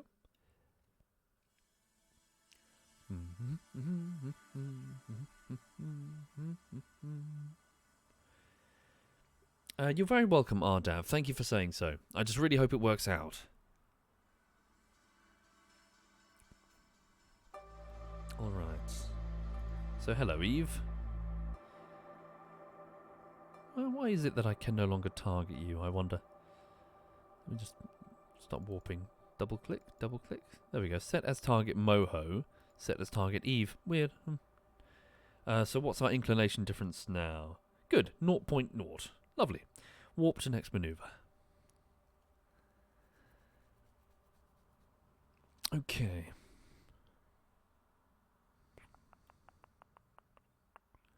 There we are. So we're now... Cool. So 4 minutes. There we go. Alright. So prepare for burn. 3 minutes and 40. Needs to be as precise as possible. And 3, 2, 1. Thank you, Wamda. Thank you very much, Wamda. Much appreciated. Stand by. I'm just going to pop the music back on. Let's go. Right.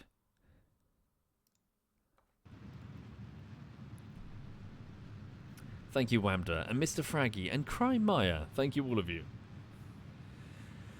Alright. No, Martin. No. I've not done that.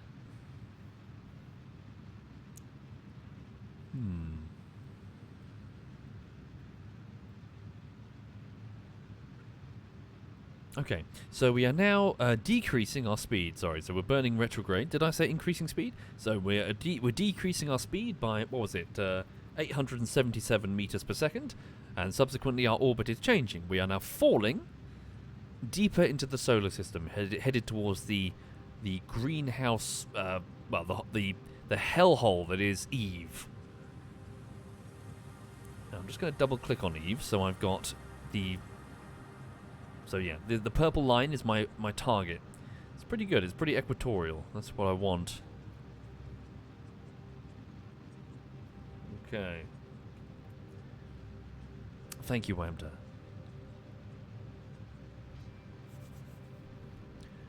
So, worst comes to the worst, I would have to do an aerobrake interplanetary intercept, which, yeah, would be pretty bad.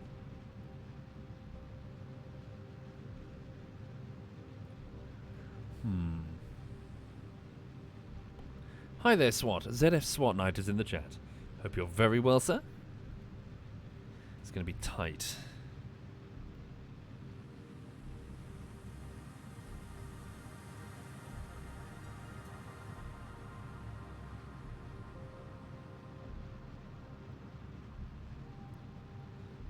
Okay. Slow down physics. There we go.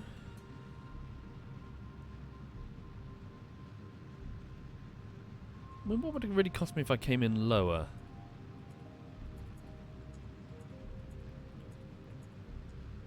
Would I really need to go all the way up there? I suppose I am burning with nerves.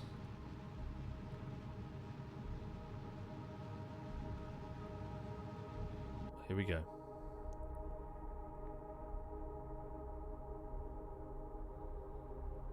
So we have 1,000. Okay. 1,000 and... Okay. Stop.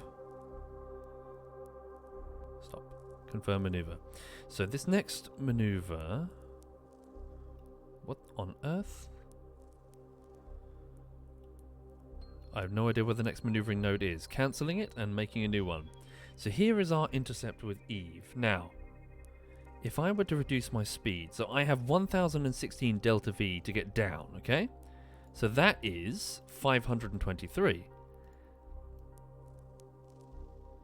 600. Okay. Now the edge of the atmosphere is about 90, so I can initiate an aero brake, but I'm a little bit worried that it will be uncontrolled from that point. So what if I went to... Hang on. So stick me at like 90 something, okay? So that's 705. And then if I were to go down here,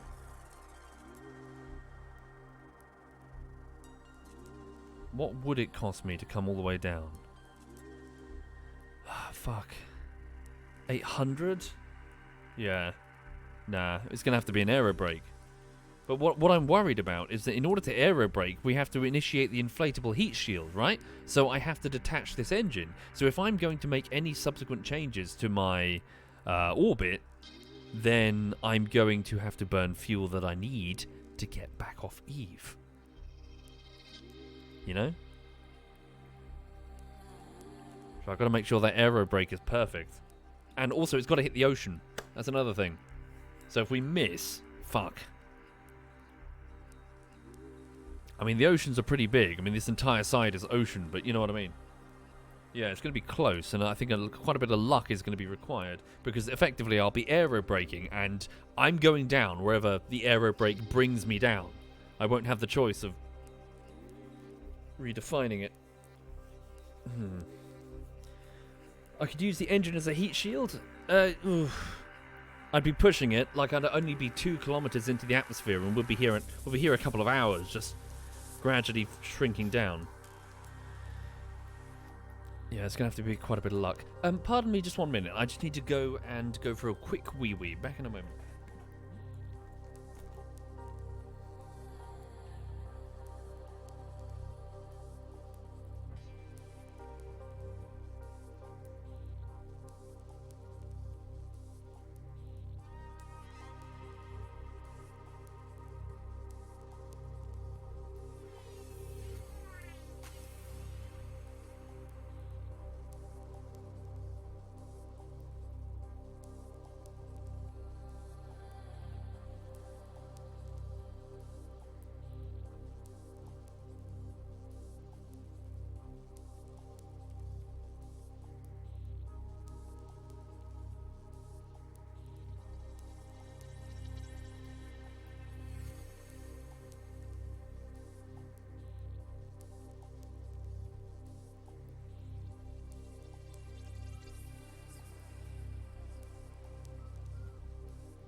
Time 15 minutes.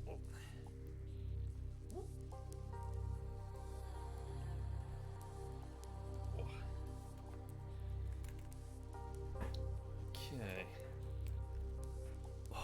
Okay. Okay, so hi there, folks. So for those just joining, I've got a probe that's on its way to Eve. How long? 172 days until we hit its gravity well. Okay, so let's speed up the time. Right. Ouch, hang on. Sorry, I just sat down funny. Okay.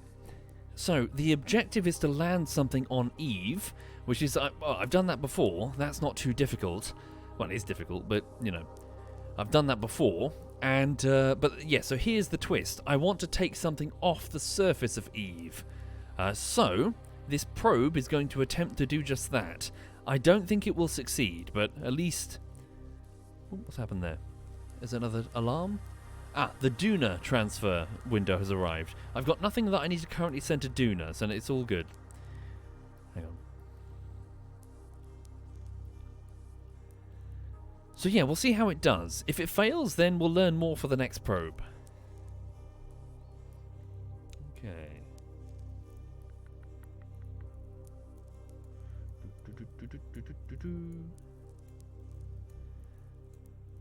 So hello, here we go. We're approaching Eve. Hello. Right, so we're just on the edge of its gravity well, and it's just caught us. So we're going to scream straight past it in a second, so a flyby. So we're going to go wee all the way out and leave. So, what I'm going to do, modify the maneuver to do it from the Perry. So we're going to come down. Okay, so turn to face maneuver. In 1 hour and 25 minutes, it will be a 5-minute burn, reducing our speed by 705 meters per second. And then we're going to... Okay, that's too far. Hold on. So bring me the maneuvering node. Go up, please. That's straight into the atmosphere. Well, it will explode. Okay. So come up to... So what do you think? Here's the... So 90 kilometers is where it starts. Eve's atmosphere is a fucking monster. 70? Sorry, did I say 80? 90 kilometers is where it starts, sorry. 85? Yeah. I think 85 too. Yeah. I think I've managed... I think 72 I've met... Sorry, where are my notes? I've got notes on Eve. Let's have a look. So prior probes, what did they survive? So Kerbal notes, here we go. So Eve. It says, Eve's atmosphere starts at 90 kilometers and it burns very quickly. Without aerobraking to Eve, it takes about 800 to 900 delta V to slow down from high orbit to get around it. It says in capitals, don't panic. 66 kilometers, we died. 76 kilometers was too high. 73 kilometers, we died. 71 kilometers, we died. 72 kilometers was an acceptable aerobrake. But I haven't specified whether or not this is interplanetary or high orbit. I'm guessing it was high orbit based on the prior notes. Okay, so 66 is death. 71 is death. 72 kilometers is the acceptable window of an aerobrake. Let's go 73 to 74 kilometers, shall we? Alright. Yeah. See how we do. So we're 1 hour from the burn. Okay.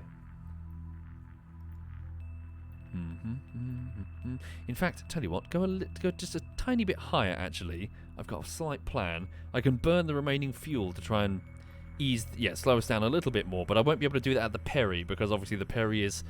we're in the atmosphere then, so if I go a little bit higher on purpose, we'll have a bit more breathing room and any retrograde burn that I make isn't going to pull me straight into the lower atmosphere.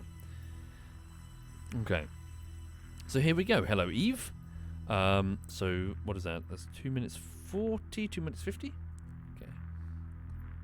Get ready for a burn. Here we go. Alright. So let's see how we go. Fingers crossed, eh? And again, we have to hit the ocean, so if we miss, then bugger. It's going to be a case of quick load. And enter high orbit, and then try again.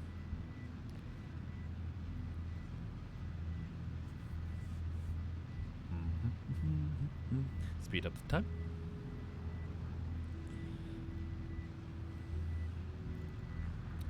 So there we go. Huh?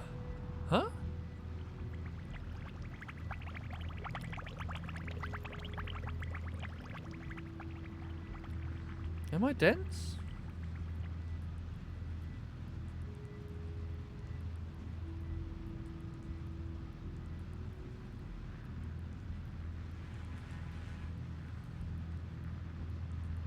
Why does that look like it doesn't require that much fuel?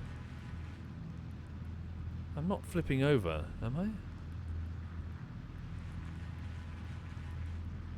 No. The loop was just deceiving. Alright, here we go. Easy. Oopsie. Not that easy. Okay. Stop time acceleration now. Double click on Eve. So bring this down to 80 kilometers-ish.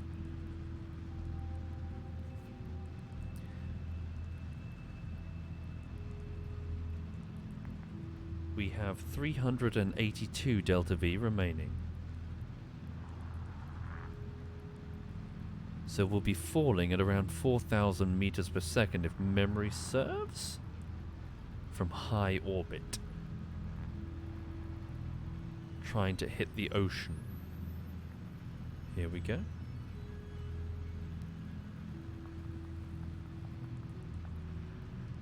Right, so take us down. Easy. Okay, that's the atmosphere. We're in it. Stand by. Okay, hold there on 80. I have a plan. Confirm maneuver. Warp here. Okay, let me just... Sorry. Before we do anything. Verify the staging. Yeah, that's correct. That's not correct. But don't worry, we'll do this manually. Okay. Ooh, bugger me, bugger me, bugger me. Now then, let's have a quick look and see. Right. Quick save now, maybe? Yes, I can always recover and go to slightly high orbit if needs be. Quick save now. Here we go. Don't panic. Warp here. Right. Hello, Eve, you beauty. Turn the vessel retrograde. Burn all remaining fuel to slow down to the best of our ability, reducing our altitude on the app. Okay. So 270. The atmosphere starts at 90.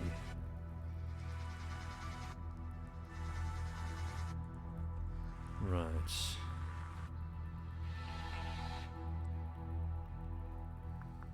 Almost. Here we go. Initiate the nerve burn. Retrograde.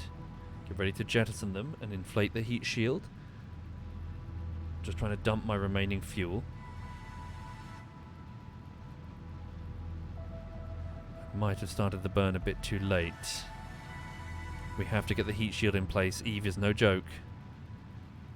170. I'm pushing it too tight, aren't I? Radial out quickly. Quickly, we got to get rid of it. Okay. Decouple now. Decoupled. Turn, retrograde. Inflate the heat shield. Godspeed. Here we go. 140.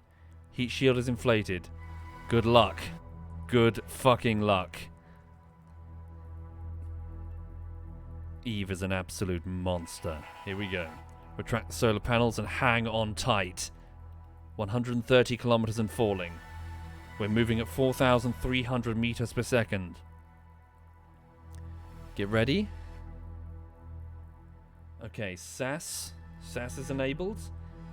Torque wheels are enabled. Give me a slight slow spin. Slow and steady. You break eye contact with this planet for even a moment and she will bite your head off. Here we go. Do not look away. Keep facing forward. Do not look away. Here we go. 7, 6, 5, 4, 3, 2, 1. Oh, I was off by a bit. Hang on. That's her atmosphere. Stand by. She's seen us. She's got us. We're little more than a rag doll in Eve's hands now. Here we go. Atmospheric heating. Okay, the other probe has already been destroyed. She pulled it apart. Here we go. We're on 81 kilometers.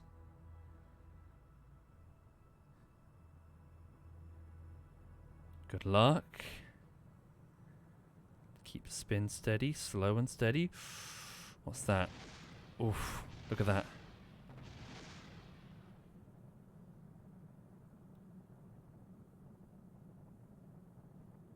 Slow and steady.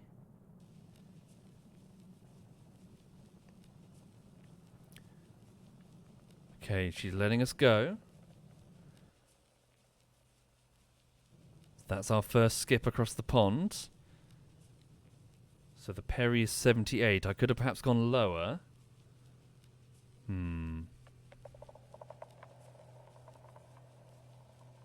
Okay. Well, that went better. That went way better than last time, didn't it? But she only touched us briefly. She didn't properly grab us. Okay. I'm surprised that thing's still alive. Okay. So now we go around again. Probably okay for another quick save. So I can dip into a tiny bit of the fuel, but only a tiny bit if I want to remaneuver. Okay, we're out of the atmosphere and climbing. Reopen those solar panels just so we have maximum power. Okay.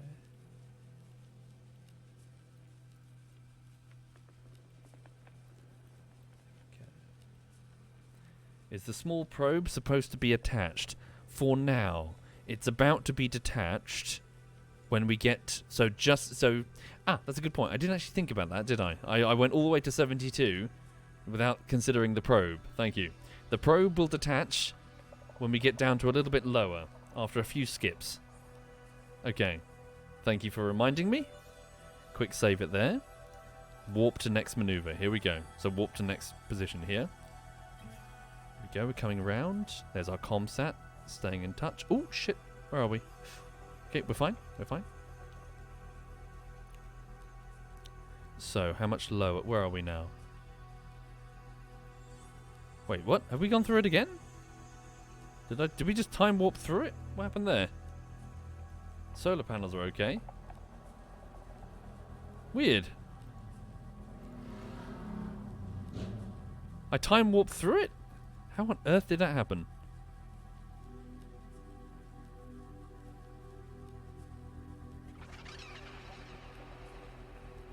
Okay. Gently, gently. Stop.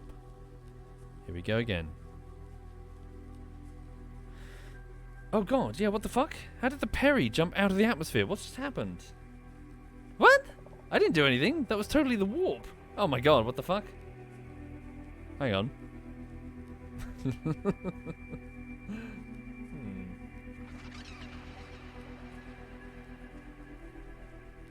Weird. As time warp, I just did a time acceleration and it did some weirdness. There we go. We're back in the atmosphere. Speed up time. Here we go. So for those just joining the stream, welcome. You're looking at a craft that's attempting to splash down into one of the oceans of Eve. Eve is Venus. This is a very, very dangerous world. This is no Duna. This is no wispy thin, like 1% density atmosphere. This is 5 times atmospheres of Kerbin. And that atmosphere is... There we are.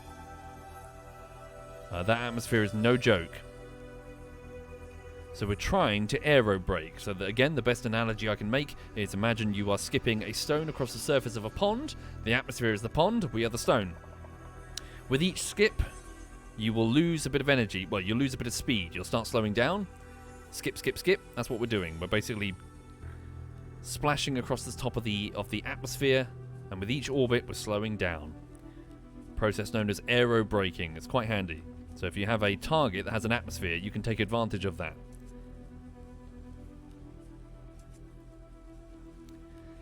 Hi there, Social. Hi there indeed. I hope you're very well, sir. So we're skipping across the surface, waiting for that moment where we eventually sink.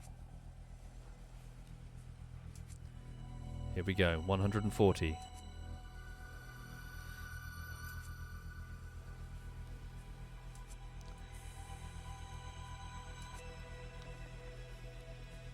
So I know I'm intentionally anthropomorphizing Eve here, but yeah, this is the psycho girlfriend. This is the... So she's about to grab us again. And she can either, you know, we'll come down in one piece, or she'll rip us to pieces like a rag doll. Here we go.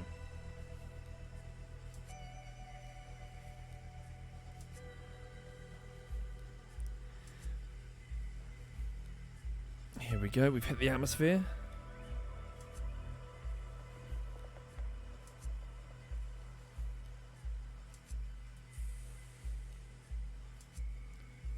Okay, 27 seconds till the peri, the lowest point of our orbit. So there we go, our apoapsis is falling as drag is increasing. Keep a slight spin, very slight.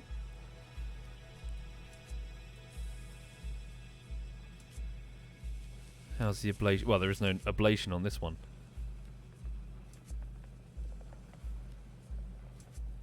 Okay, we've just passed the peri. This is the lowest point at 78.2. Maybe I can dip deeper. What do you think?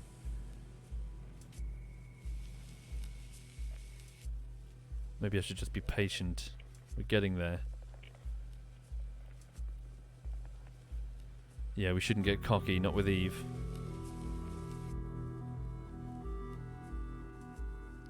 Plus, I need every drop of fuel.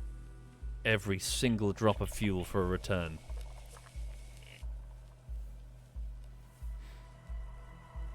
Okay. So we're climbing. Let's warp again. There we go, we're out. Extend solar panel. Quick save. I'll just try and keep it as speedy as possible. So warp here. Let's go. Oh, it's a bit chilly. Need to go for a jog after this stream. Trying to not be so chubby. Soon, Pixar. I just want to have it take advantage. I want it along for the ride for the moment. Take advantage of the aero braking.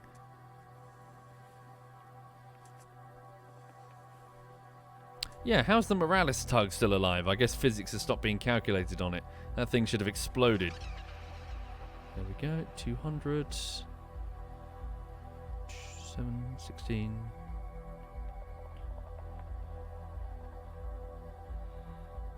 Here we go. Retract. Social says that the pole is pretty clear. My ship is a butt plug. Yeah, tapered end. Although, what the fuck? That's a sharp... You don't want that up your anus, Jesus. You're gonna pierce something.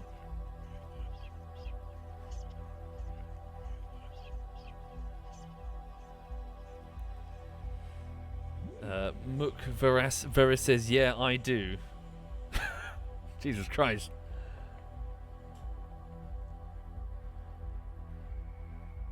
Okay. 36 seconds till the lowest point of orbit. So yeah, what is it? The factoids about Venus, how its surface is bizarre, obviously. Its surface is also weirdly young looking. It doesn't really have a shit ton of craters all over it. The going theory being that volcanic activity is continually reshaping Venus's surface. Soviet landers spent many an attempt trying to get through its atmosphere to take pictures. The famous incident of where they went to take a picture only to be horribly unlucky. And what happened? No, sorry, it wasn't a picture. It was a ground sample. They went to take a picture, but the camera lens flew off and landed exactly where their drill was.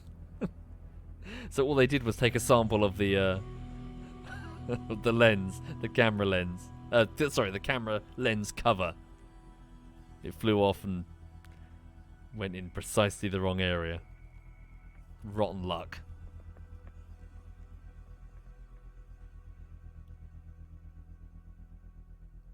Okay, how are we doing? Slow and oh yeah, we're getting there. Okay. Once again, just get out of the atmosphere. A few more orbits and we're good. Right, please land in the ocean. Also, do I have any curb net access on this vessel? I can't remember.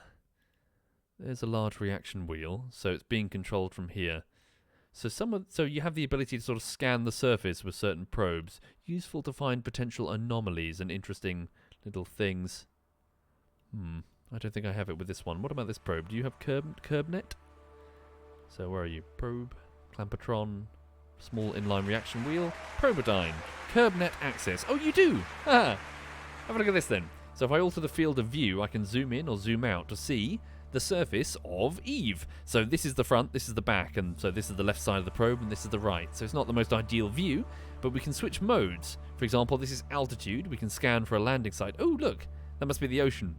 So it's in the minuses. So that ocean is a kilometre deep. Oh, wow, look at that. How cool is that? So 170... It's a very flat landmass there. Cool. Refresh it every 3 seconds, if you please. So as we climb, we should be able to see way more of the planet. So yeah, so that's the ocean. So 1.3, 700 meters. Wonder what the deepest point of the ocean. What liquid is the ocean? An excellent question. Let's go take some readings. Okay. So let's climb again. Don't forget the solar panel. Yeah, we've got plenty of power. May as well unfurl it anyway. Right, what have we got here? So you can see the planet beneath us as we pull away. Look at that. It's cool, isn't it? So there are different types of scanners on the different types of probes and the tools that you could download. So there's altitude, there's ore, and there's biomes. So here we have biomes. Explodium C is the name of this biome. The peaks... What's that? Explodium C, the highlands, there are midlands, foothills. So each individual different biome that you can identify and even place down waypoints in order to properly mark for landings will will give access to different types of science. So just cruising over the moon, for example, you can spot lots of craters that you've never been to before. Peaks. The shallows, that's another biome down there. Sweet. Okay. So keep your eyes peeled for anything unusual as we orbit. So a nice polar satellite doing this is very helpful. So let's go up to high orbit. So we might want to zoom in the field of view as we pull away. Can we see anything? What's that there? Look. The crater lake, apparently. There is a... Ooh. Impact ejector. There's a very specific biome there. So it must have suffered an enormous impact at some point. It's cool, isn't it? What sort of... So it's a kilometre deep crater with a 700 metre island in the middle. I bet the view from there is cool. I see no anomalies currently. Yeah, there it is. There's the crater. Kerbal is a very cool game. And we want to land in the Explodium Sea? Of course! For science!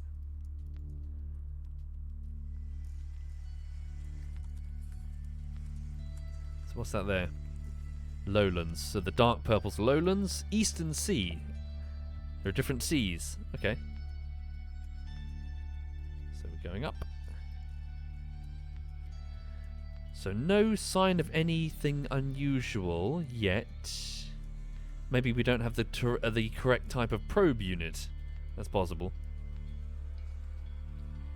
Or maybe they're just not yet visible. Maybe they're on the poles. We landed on the moon looking for an anomaly and found an what is it, like an obelisk? A smooth black obelisk. Here we go again.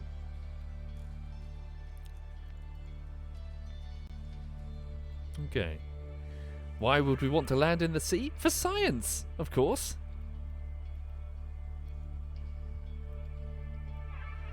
Right, let's go.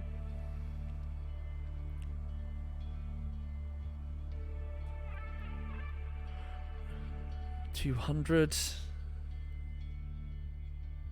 It's a beautiful world though, isn't it?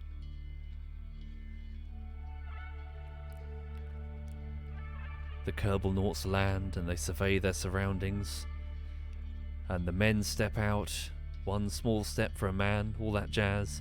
And then the Venusians walk up, beautiful, wearing long dresses, long flowing dresses, all of them female, and they start speaking Venusian. And the men turn to each other and say, "Do you have any idea what they're saying?" "Nah."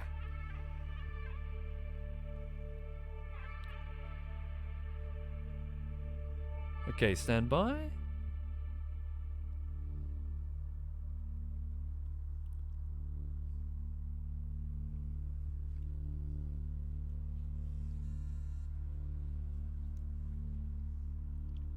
Here we go.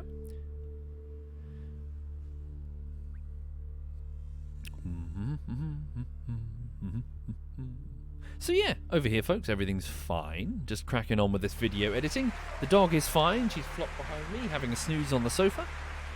There you go. She's over there, doing her thing.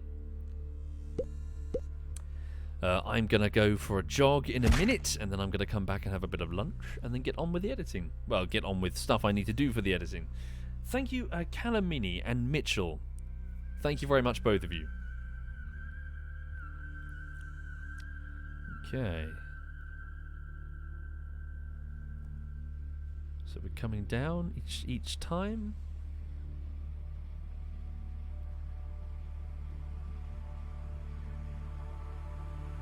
What's that down there? Must be one of my probes that I dropped in earlier. What is it? Yeah, Eve relay probe. Oh no. Must be the nose cone of one of my Eve relays, like the comm relay. No, Soviet Atomic. I like to jog anyway, but I've been too lazy recently. I need to pull my bloody finger out, and I don't want to be chubby. I want to be fit and youthful. I can do one of those at least. Okay.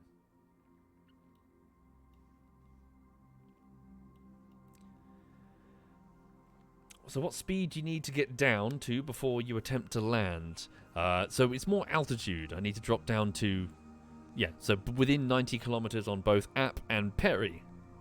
There we go. Let's try and speed this up a bit because obviously warp here. Let's go. My electrical charge is fine.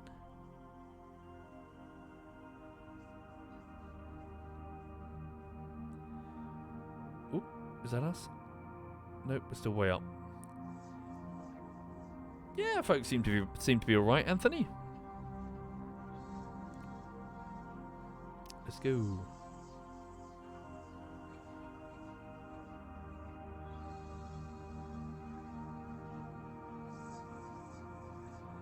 Right, 1,000 kilometers. 765. 2, 1.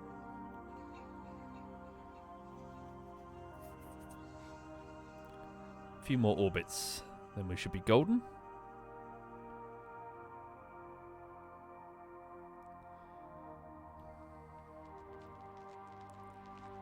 Okay. A good way to keep myself motivated running is to find a partner. It depends on them. So I personally, what I like to do is just put on some music and just lose myself in it. Just put on something angry and thumpy, and just start running. And then you kind of forget, or at least I kind of forget that I'm running. Oh, hello.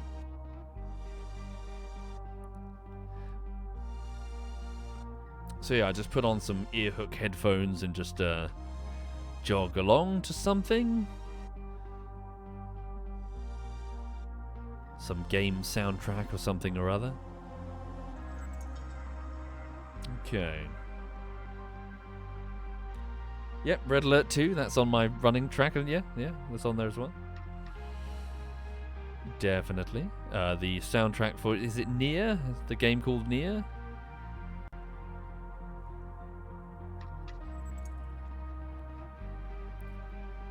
Okay.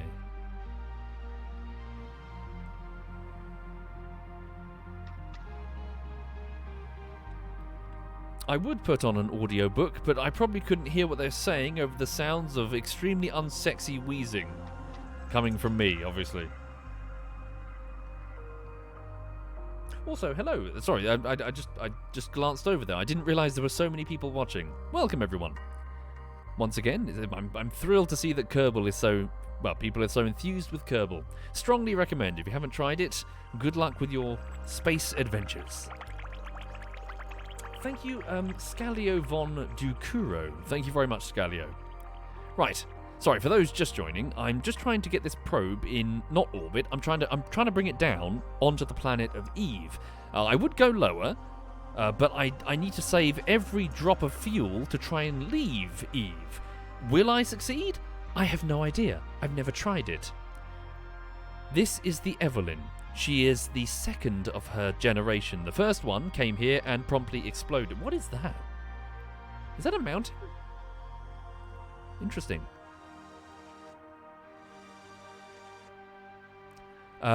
Yes, the first of her, the first type came here and promptly just fucking exploded because, yeah, she was not well designed. So this is the upgraded version. Thank you, Zerk. Thank you very much, Zerk. Also, I'm not losing power as quickly as I expected. I wonder if perhaps I have one of those, what is it? Radioactive isotope whatsits. Maybe. Does my voice seem deeper? Do you know what, Sugarcane? I've noticed that my voice fluctuates quite a lot. Although I have noticed one thing. My voice has gone down quite considerably since I was in my early 20s. I've looked at some of the earlier streams, not that I was in my early 20s then, but I certainly looked at some of the earlier streams as I was uploading them to the archive, and it surprised me. I'm like, God damn, what the fuck? I don't even sound like me sometimes. It's often when my voice has not been properly, like, warmed up. When I'm warmed up and I'm energized and I'm up all the way up here and I'm sort of happy. Well, I'm happy all the time, but you know what I mean. When I'm up there and excited. But when it's rested, especially in the morning, ugh. Hang on. I know, exactly. It's strange, Alcacho. I mean, good. I kind of like it, but yeah, I'm totally with you. I look at some of the early bullshitteries. I'm like, wait, what the fuck? The sound of youthful optimism. Yeah. Then what happened? My 30s happened. I'm now 36, rapidly approaching my 40s. How did that happen?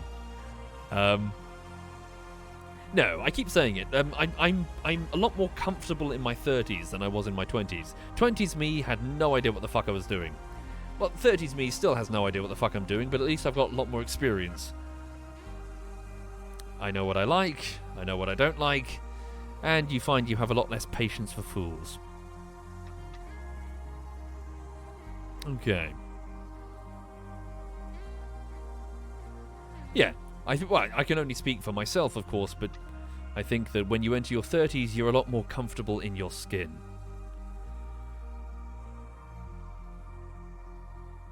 Okay.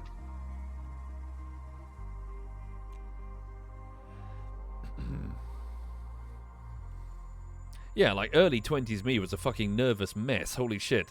I'd panic on the slightest thing. Okay.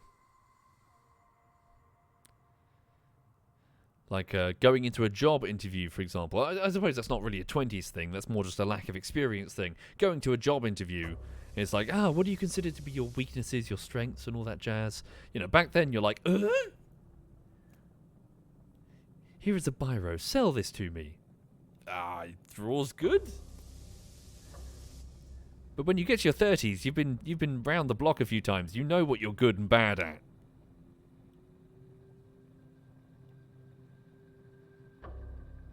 Okay.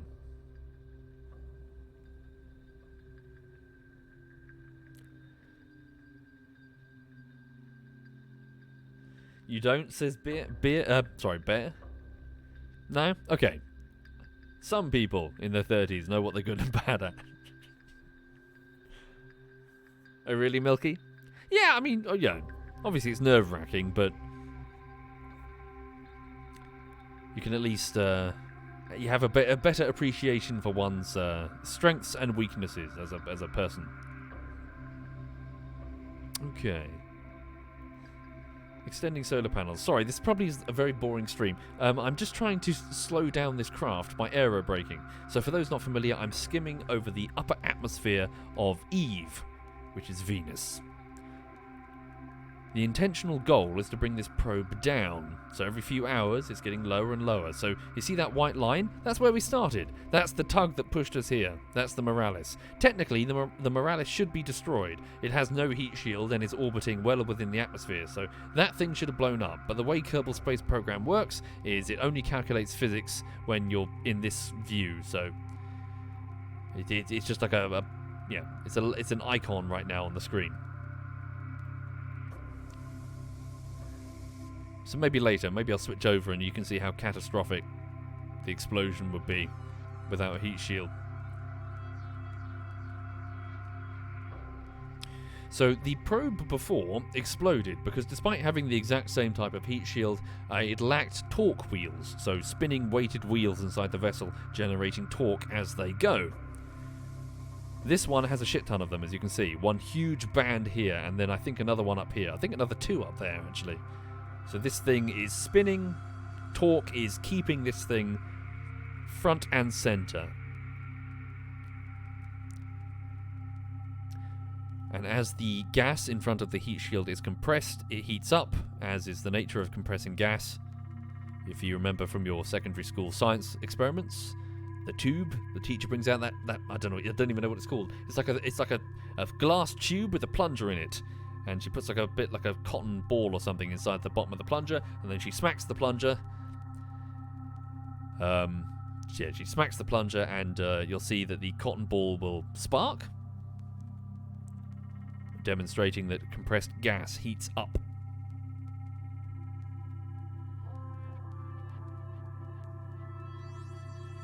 And then she sends it around the class, and everyone tries to hit the plunger. Some, doofus kid at the back tries to eat the plunger, because of course they do.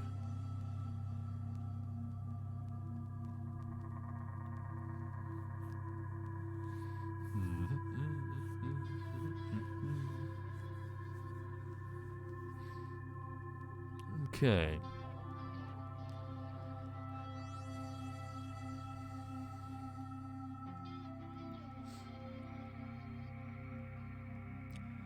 Okay, a few more orbits and we should be good. We're getting there. Should I do a teeny burn? Just like a couple of kilometers? I'm worried about burning. How much would it cost me? If I go in just a tiny bit, and I do mean tiny. Like, so Perry.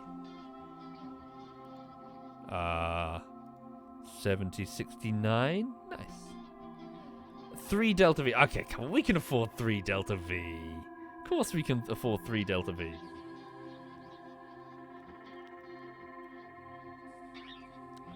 Okay. 3 Delta V. Let's do it. So turn to face. Well, this probe is a bit primitive compared to the other one, so. Right. So let's solar panel out. Extend solar panel.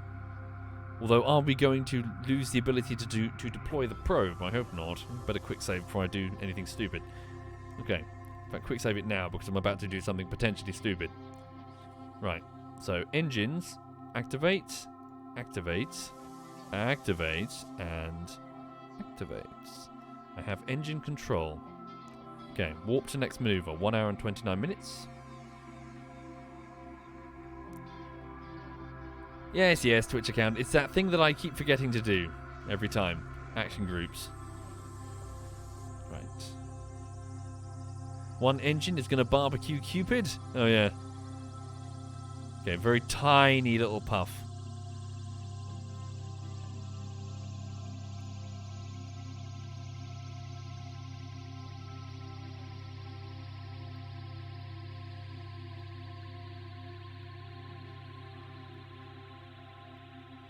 Here we go.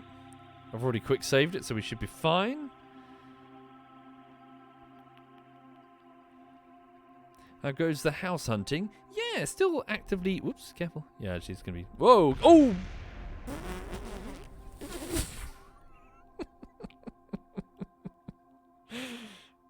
Well, that's a quick load. See. Chat, here's chat. Oh no, one of the engines is going to barbecue Cupid. Here's me. No, it'll be fine. And then the chat was right. Rip Cupid. Whoops. Well done, chat. That was a test. You've passed. Good job. Very proud of you all. Right, let's warp to next maneuver. Oh, my hands are freezing. Where are those nice gloves that Kate got me?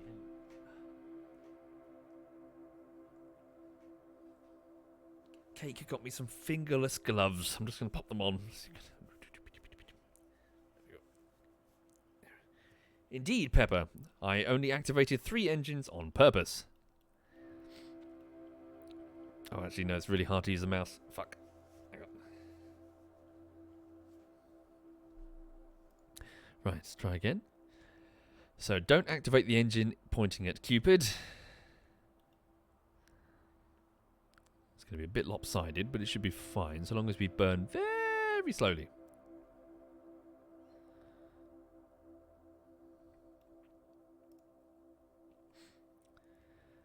Alright.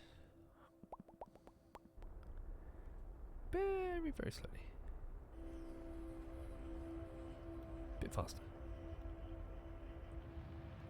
Why is it not affecting anything?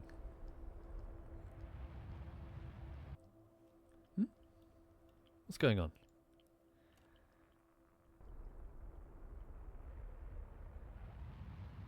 Huh? Am I thick?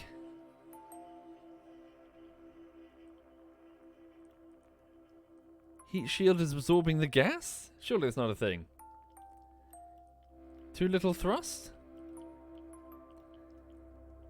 Too much mass for engines to move? Nah. These are thuds. Is the heat shield really stopping me from... Hang on, let me just quick load it. Hang on. Really? Really? Is that a thing? Oh my god, what the fuck? A heat shield stops you from even going anywhere. Of course, because it's trapping the gas. I'm effectively... I'm trying to burn this way. I'm trying to push my own sail. Oh my god. How cool is that? Yeah, I'm trying to make a troll drive. Yeah, like a sail in front of a fan. Okay, that's not going to work. Shit, so we have no choice but to just be patient. Oh shit! That means we have no choice but to be patient. That means if we miss the ocean, I'm fucked. So we have one chance now. One chance to hit the ocean. And if I miss, we failed the whole objective because it specifically states splash down. Oh. Oh god. Oh god. Oh god. Oh god. Okay. Oh no. Evelyn, it's all on you. I mean, there's a lot of ocean. Not on this side. RCS? Good question. Do I have? Oh, I saw a puff. Oh, okay, hang on. You do. But if I... Actually, maybe. Do you think... Nah. How much mono do you have? Oh, it's only got 20. Nah, it's never going to push this thing. Okay. Save that for the oh my fucking god emergency, like, attempt. From, you know, if we have to make the probe change... Okay. For the minute, we're just going to have to be fucking patient. Sorry, I know it's a bit boring. Let's go. That's true.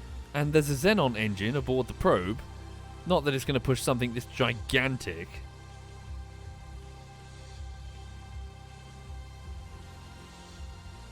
Okay. So hang on, I better save it now. Oh shit. Okay, so what if I did a full-on save, just in case? Yeah, let me go back to... no. Fuck it.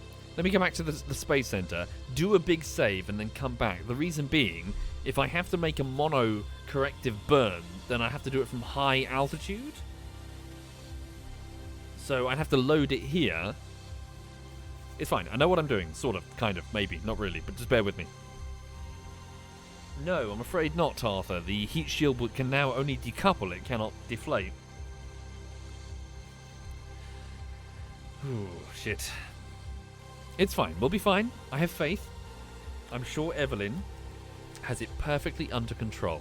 Okay, save file. Evelyn does not have it under control. Exclamation mark 1. Save. Okay, back to the tracking station.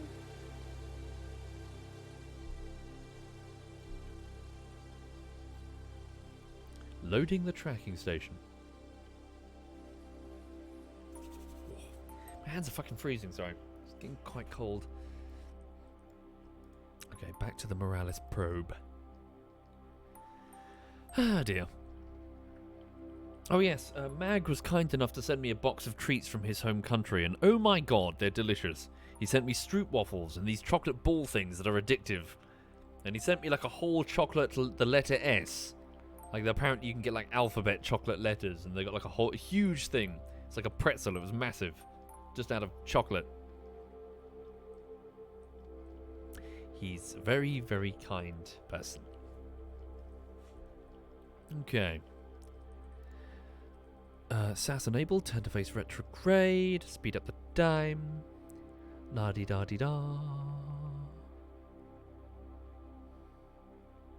Give it time to turn. Can I ditch the heat shield once I'm slow enough to use the engines? Yes, indeed. But we will have to be past the atmosphere before we do any of that jazz. So the heat shield is getting dunked in the ocean just before we splash. Alternatively, maybe I should keep it on. Would we float on it? I'm not sure what the best floating properties would be. Although knowing my luck, I'll land only for the ocean to catch fire. And then the whole planet goes up in an enormous conflagration. Okay. Solar panel, let's not forget you.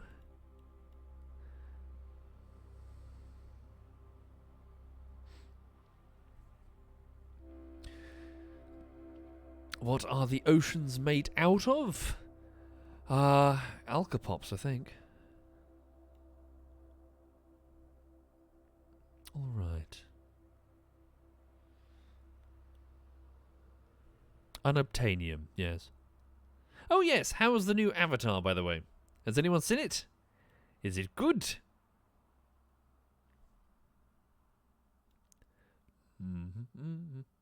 Whale says it's good. Agarob says boring as fuck. Those are two wildly different opinions. It's alright, says Gesco. Marsh says not bad, very long. Barbara says it's pretty.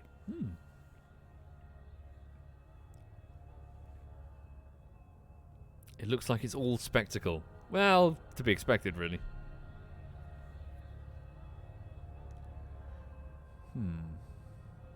Nice pictures, the plot is meh. Shit writing. Yeah, it's got to be tricky. What do you do in that regard? Like, once you got your writing, but then you're doing the CGI and shit. You can't exactly course correct. Like 4 years later, can you?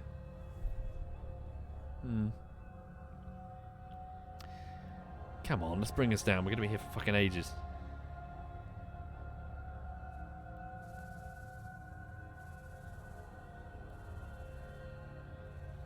How many orbits do you think it'll need? Keep the time sped up to as much as I can. Seeing a blue 15-year-old Sigourney Weaver is a bit of a head fuck. What? What? What was that sentence? What the fuck was I just reading? Sigourney Weaver, her character's dead. She died in the first Avatar, didn't she? Oh, sorry, there were spoilers.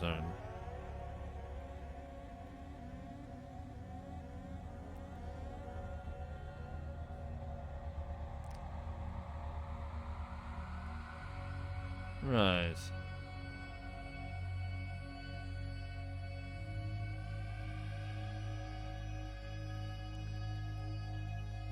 Back in we go.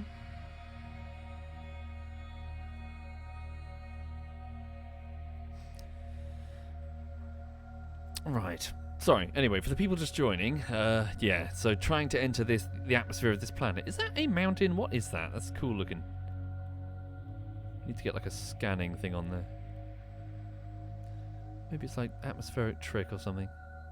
Yeah. Not sure. No, it does look like a hill. Yeah. Oh shit! Careful. Make sure that the SAS is enabled.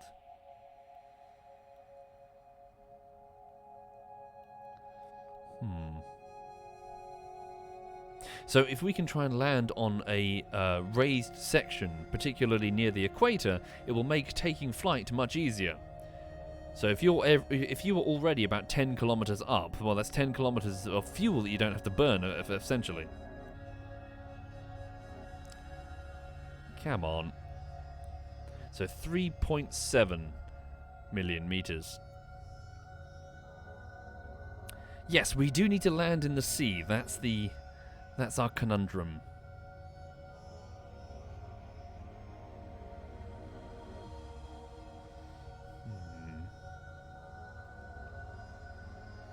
Speed up time.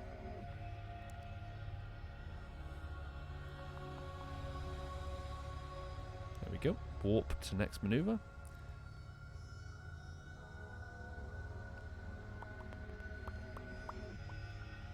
Oop. What's going on? Warp, let's go. Alright.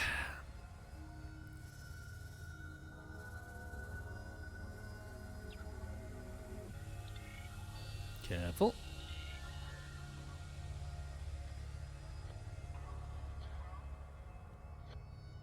There we go. Would it be possible to mount some engines backwards on the third version, so I'm not blocking them with the heat shield? Indeed. That might be an idea, or maybe even just a little teeny weeny bit of mono. If we do the maneuver again, can the tug nudge it a bit? Possibly, but I'm a little. Again, I might need every single bit of Delta V that I can. Also, that's only a teeny weeny Dawn engine, so that's not going to do much to push something of this size. I could give it a welly. Let's give it a welly on the next go, because obviously I want to get fucking down. I want to go for a jog. Okay, let's go. 20 seconds till the... Whoops, careful. We're fine, the torque wheel is holding it. So it's 3.7.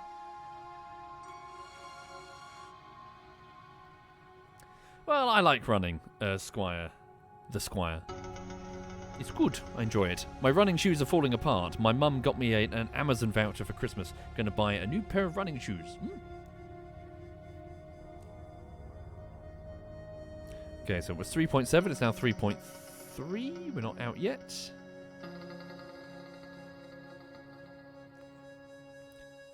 Not bad, though. Almost equatorial. How many orbits do I think it'll take to make it deeper? So probably another 4? Okay, we're not out yet. Speed up time. Do I still have the slippers with the duct tape on? No! Dinklebeam was kind enough to buy me some new slippers. He took pity on me. 3.2. We went from 3.7, and now it's 3.2.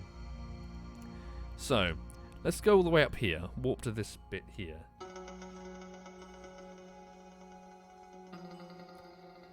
Okay, and then quick save it. Control from this craft here. So control from here. Turn to face retrograde from the probe. Briefly activate the engine, but it's going to utterly eat all of our power. Can it push us anywhere? Here we go. So periapsis. Let's try and dip that down, shall we? So initiate the dawn. It can. There we go. Teeny little push. Push us down to just a couple of kilometers, if you can. Just to speed this along. I would, but she's sleeping right now. I'm just going to let her sleep. There we go. So, we've come down a kilometer.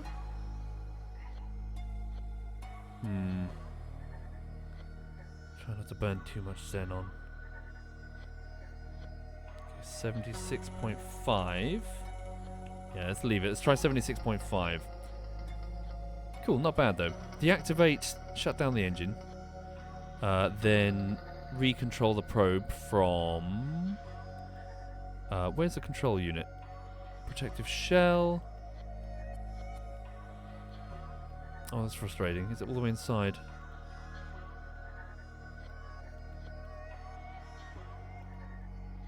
Rechargeable battery pack. Probodyne, there you are. Control from here. There we go. Yep, hopefully we didn't just accidentally bring down the probe down to Eve because we want to detach it. So warp there. Here we go.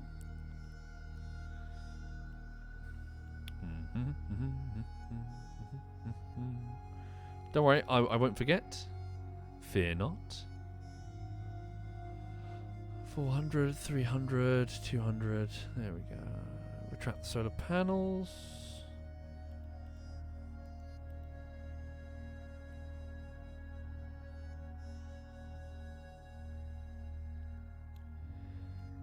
Alright, there we go. Full. Oops, there we go. Gently. Careful. Okay. So we're a little bit shallower now.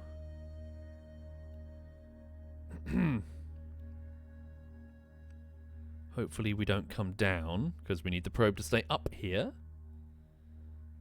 So we're 34 seconds from the... Here we go. So 3.2 million meters. Okay. Here we go. We're 20 seconds from the Perry. Did I say at before? I meant Perry.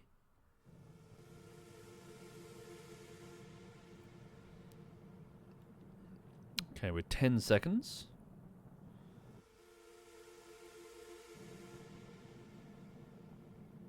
Twitch account. Lulu is the dog that's sitting on the sofa behind me. She's a 6-year-old French bulldog, and I love her a lot.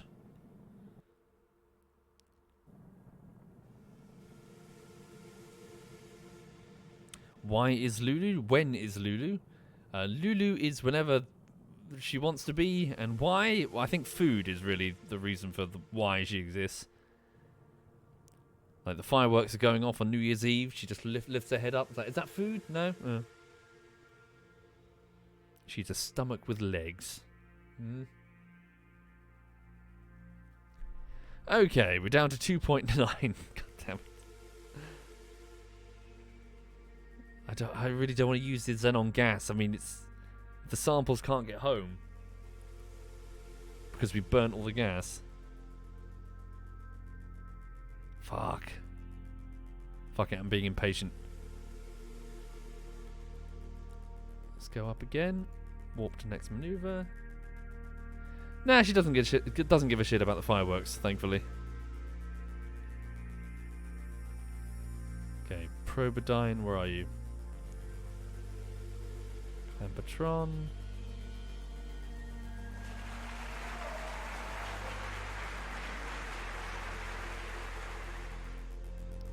Clampertron. Oh, have it. Probodyne. There we go. It's control from here.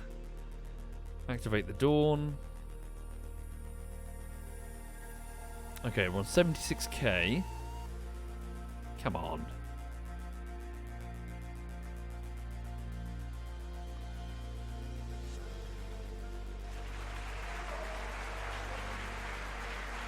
It's a little bit more of a push. Thank you, Airbook. Thank you very much, Airbook. 76.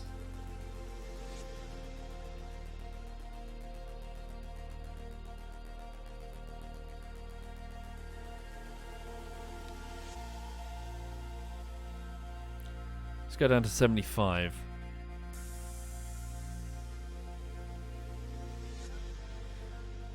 That's true, Laszlo, but we won't survive entry if I get rid of that shield. At least I doubt we'll survive entry. Okay, there we go. So Shut down engine. We've gone down by a kilometre. Return control to the Probodyne.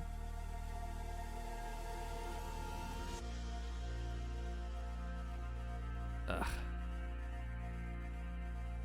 Come on. Oh, I do have one of those isotope electric generators. It's hidden in here. Come on. Stack separator. Come on.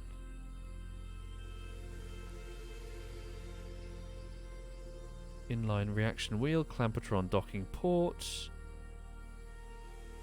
Where is it? Rechargeable battery. There it is, Probodyne. Control from here, Probodyne.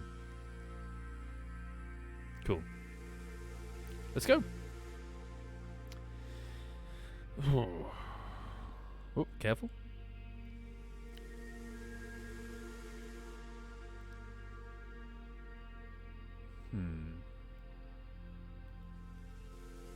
Retract the solar panels.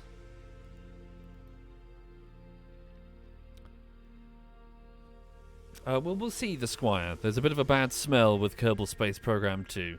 So the people making it aren't the people that made this. They're a company renowned for their sleaze. Okay.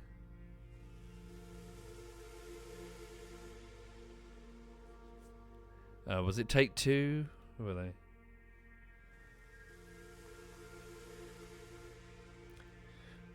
All right.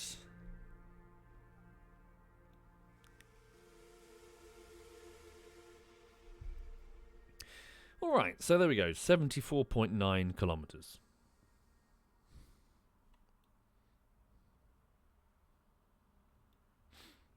All right.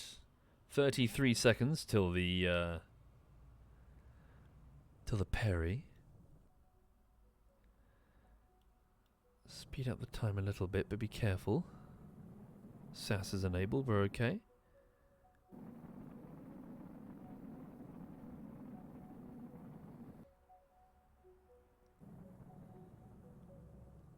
Right. Take two, sorry.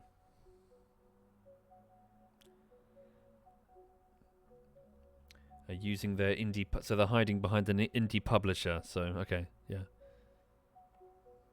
Shame. Okay. Because, yeah, the guy that made this, yeah, it was a bit of a labour of love, wasn't it?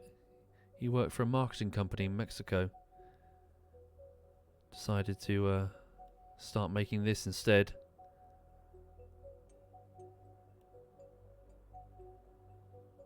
You can really tell so much passion went into this game.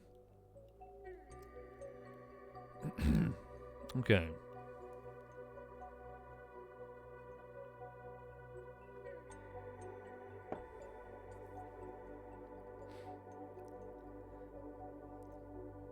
So yeah, hard recommend Kerbal Space Program. It's very, very good.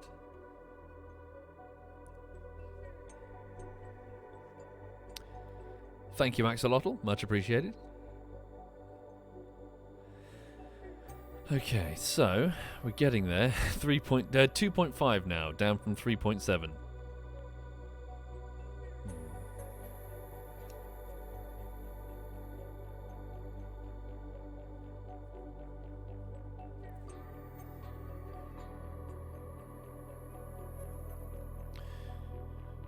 Sure, Halpinski, but I'm referring to some things that happened like 2 years ago, where something, I don't know the details, like they intentionally sniped developers over LinkedIn to shut down the company that was making the sequel.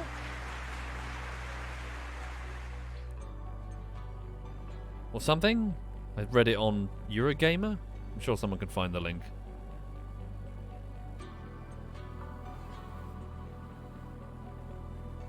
Okay.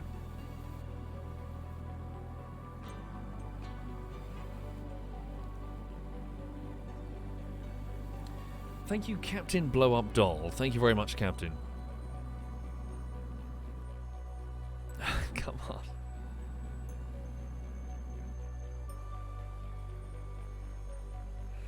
Not really to Chax. Football is not for me. Not really into football.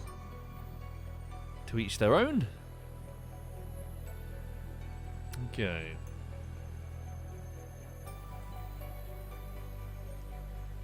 The Tying of Hens says the Kerbal Space Program dev wanted to negotiate for more money. Private Division then canned Kerbal Space Program 2, poached all the devs, left the founder out, and then restarted Kerbal Space Program 2. Yeah, that's shitty.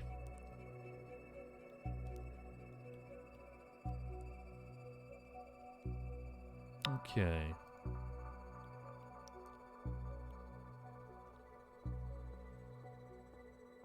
Cool, thank you, Axolotl. Yeah, so there's a bit of a bad stink with the sequel.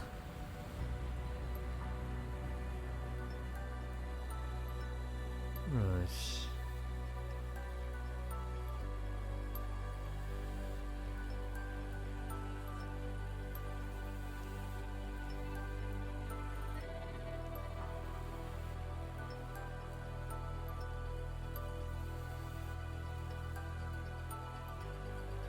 Sweet.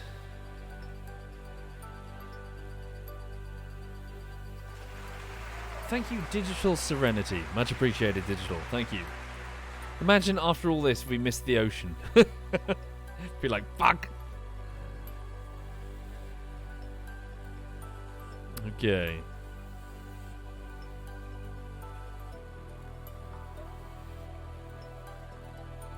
Yeah, our parry is going down each time, so we are in fact getting lower on the parry with every pass.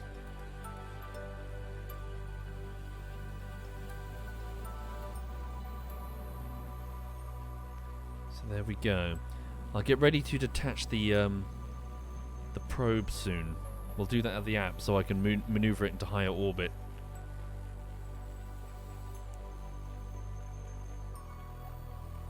Okay, 1.8. We're getting there. So Edvard, so we're currently orbiting Venus. It's called Eve in the game, but it's effectively Venus. We're using an inflatable heat shield on the front of the craft to do a maneuver that's known as aerobraking. Imagine a stone that's skipping across the surface of a pond. With each skip, so with each slide past the atmosphere, resistance is incurred, and we slow down. So we've skipped many, many times now, but in doing so, we're burning no propellant at all. We're just taking advantage of the fact that this planetary body has a gaseous atmosphere that we can basically plow into at great speed. Great speed, just shy of 4,000 meters per second. So we're screaming through the atmosphere. So yes, oh look at that, it's beautiful. Oh wow, that's the crater lake. Look at that. Look at that! God damn. What an incredible impact this must have been. Sending ejector everywhere in high orbit. Hell, maybe even fast enough to clear the gravity well entirely. Probably escape velocity. If there was life on this planet at the time, we know that extremophile bacteria can survive out in space, so it's possible. Such an enormous impact could indeed spread life.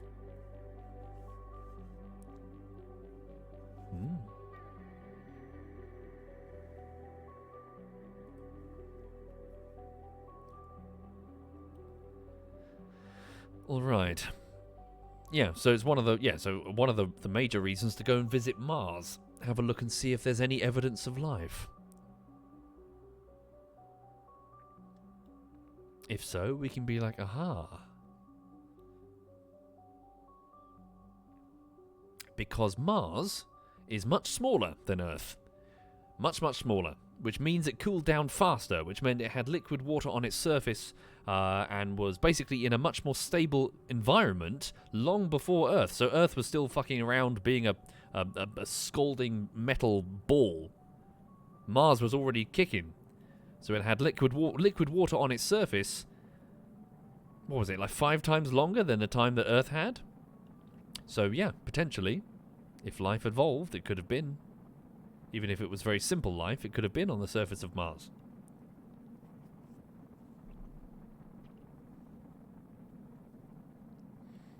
Okay.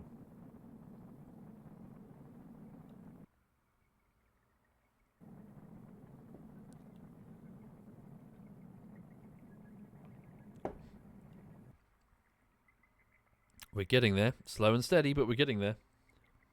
Thank you, Chips is live. Thank you very much, Chips. A few more orbits and we have it. There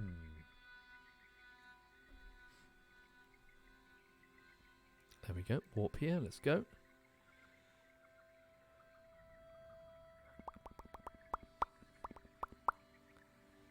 I have an index, Lucky May. It's pretty good.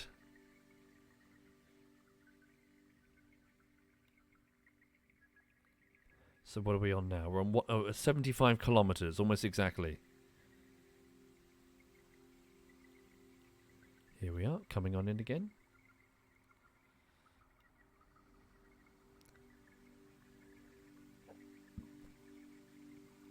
And there.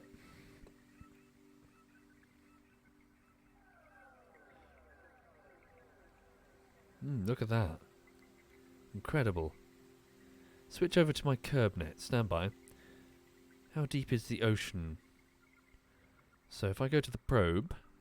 Where are you, Mr. Probe? Give me KerbNet access on maximum field of view.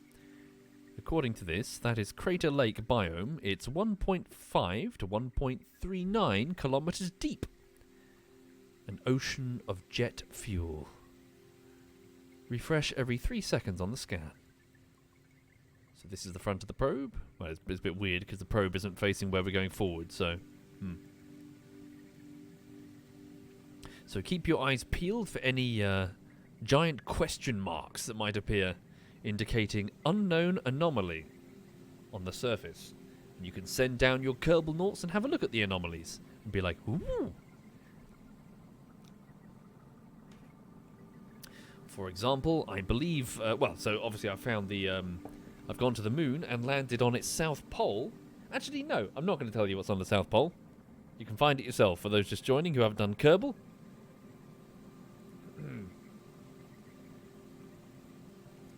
But I'm pretty sure it's an anomaly.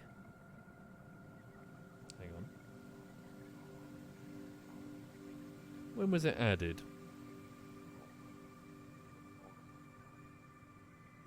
No, it doesn't say. But on, so at a place on the moon, you will find an anomaly. If you go there and land, you'll find a flat, open surface.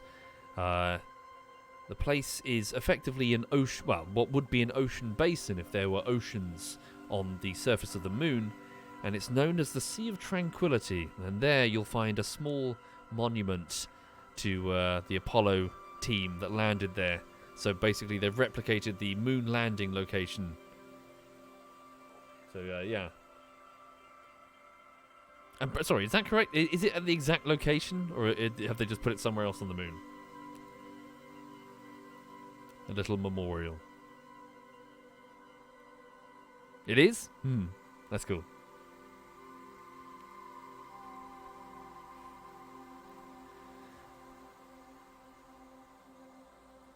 Okay.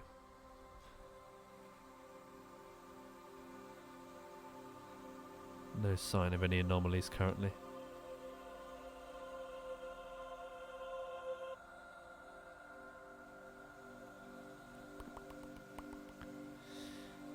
.4.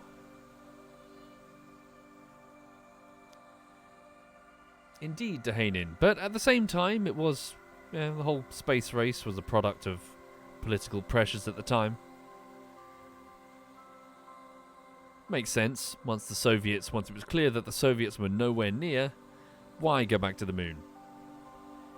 There's not much on the moon. That being said, the scientific advancements that came from that, huge. So many things from the space program were created. From the technology in your phone's camera to trainers, modern trainers, space blankets and medical gear, to thermometers, apparently. All of these small little advancements in tech were products of the space program from America. Velcro. WD-40, says Rusty Headphones.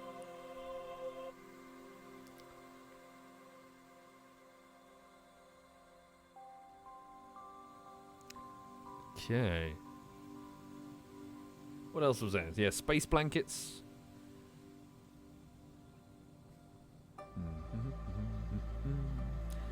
Was it the ballpoint pen, though? Didn't they have ballpoint pens before then? It was more just a ballpoint pen wouldn't work in 0G. It needs to be at a positive pressure, no? It's like a pressurized pen, right?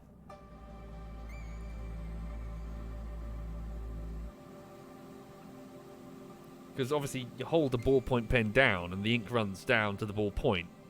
That's not going to work.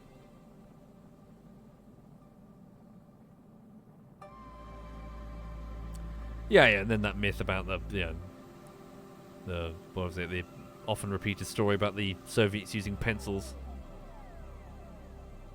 Okay. I bought some, so a few months ago actually, I bought on Amazon just out of a pure curiosity. I bought some, like astronaut food. I bought some ice cream. Ugh, it's horrible. It wasn't at all what I expected.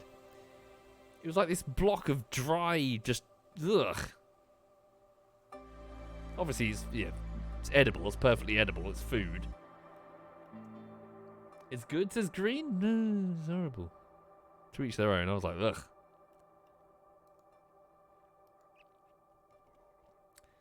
Right. I know, big. Yeah. Oh, God. Come on. Let's go. Right. What else is going on at the minute? Just trying to kill time. Yeah, not much. Things are fine. Just going to crack on with the routine this week.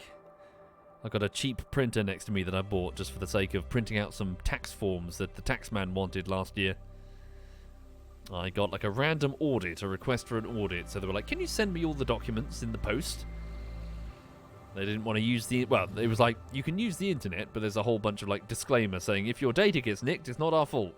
So I'm just going to send it via the post.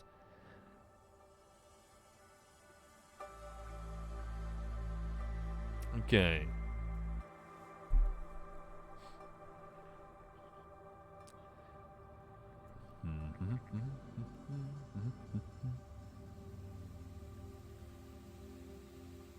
I did Rode. Well, I needed it anyway. So printer for just to print stuff. And it's sitting next to me because I need to use it today to do a bunch of arts and crafts shit for this next video. Okay. I was rather happy with it though, Dead. As I mentioned before in the DayZ stream, the guy doing the tax audits for the YouTubers knew what he was talking about, which was such a relief. Like, oh my god, I can actually talk to this guy, and he understands what the To you too, Jushi. Happy New Year indeed. Okay, we're almost out of the millions now. Come on.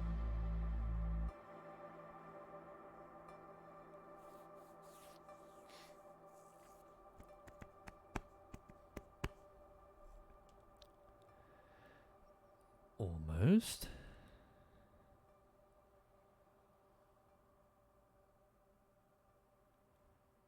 Okay, and up, and then warp here. Let's go. Keep going, keep going. So as mentioned before, if we miss the fucking ocean, I'm going to scream. This whole mission requires that we hit the ocean, everybody.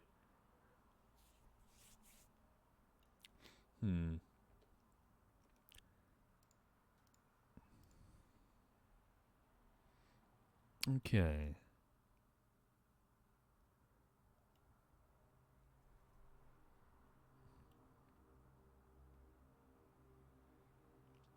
Okay, there's the edge of the atmosphere again. So it's currently 1,000,000 meters. Speed up time, keep going. So we're now down to 74.4 kilometers on the Perry. I know, Blue, I know.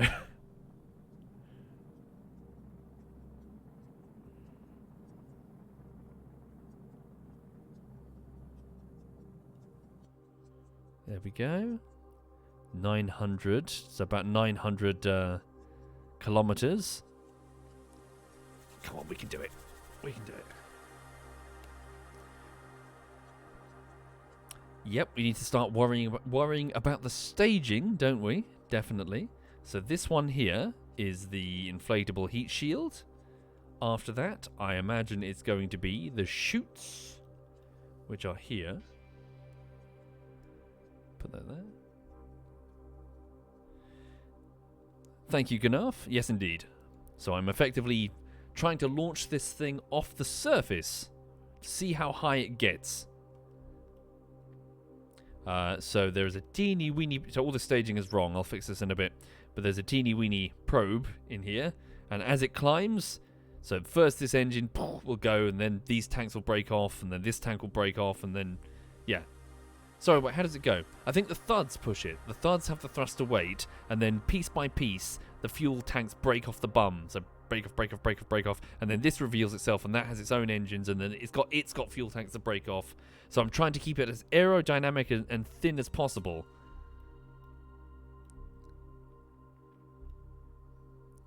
And the thing it finally reveals, the thing that only appears at the very end, just for the final ascent, is a tiny fucking box.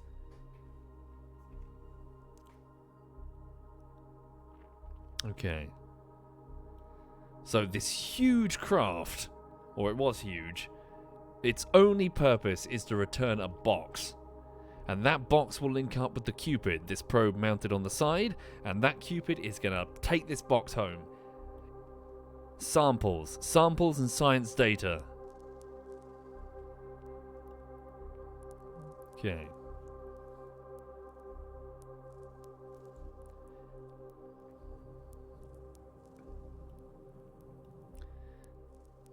Come on, let's go. And let's hope we don't pick up any bacteria, extremely hostile life forms or anything.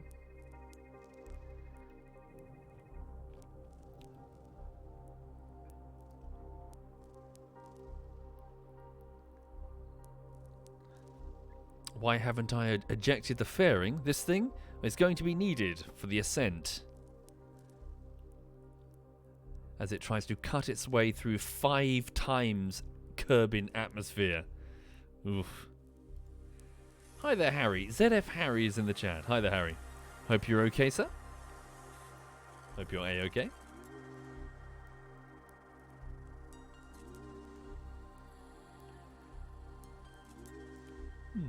Ascent is a good Valo map. You are obsessed with Valorant, aren't you, sir? Harry says, yo.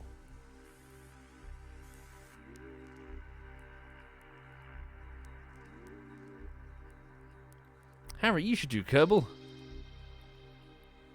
It's good fun. Teaches you about rocketry and shit. Okay. So right now, Harry, we are a stone skipping across the surface of a pond. Every time that stone skips, it loses a bit of speed until eventually it will splash down and sink into the pond. The pond is Venus. The stone is the spaceship. And we're about to touch the surface of the water in finger quotes. Hang on. In 10 kilometers.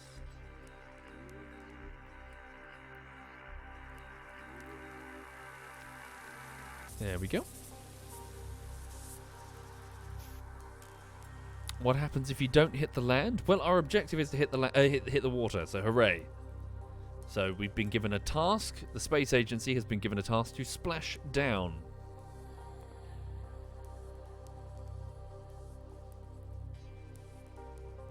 Okay.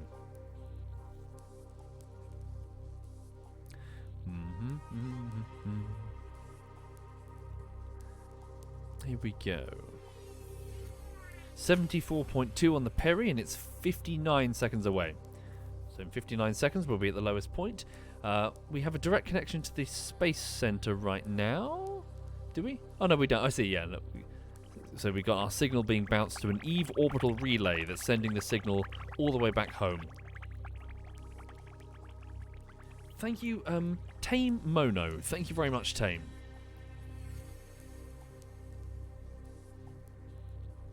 Okay.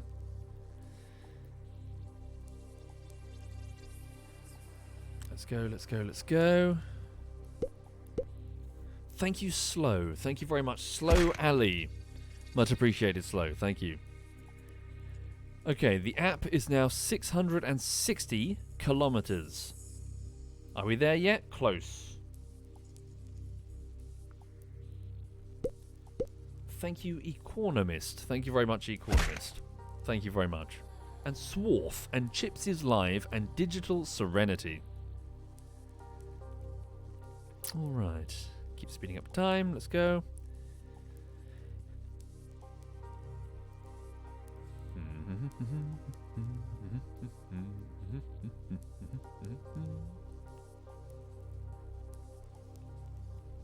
Piece by piece, Paximo. I strongly recommend doing the career mode for Kerbal. And it'll walk you through it bit by bit. Your first objective will just be to launch a rocket straight up. And then gradually you'll start to realize, okay, if I go up, that's all well and good, but if I want to go further, I've got to turn sideways. So you burn some of your propellant sideways. And then you're like, okay, well, I need to go really fast, so I've got to go really high and really far sideways. So where the atmosphere is thin. And then before you know it, you'll be doing suborbital flights. So you'll be able to travel hundreds of kilometers around the curvature of the planet. And then gradually, upgrade by upgrade, you'll be breaking off segments of your rocket to ditch empty fuel tanks, a process known as staging. And when you reach that magic number of 2,200 meters per second, you will be traveling so fast that you will avoid the curvature of the planet that you're orbiting. You will have achieved orbit. And that feeling is great. From orbit, you can go anywhere. All you have to do is speed up to increase your altitude, or slow down in order to go down to the planet that you're visiting.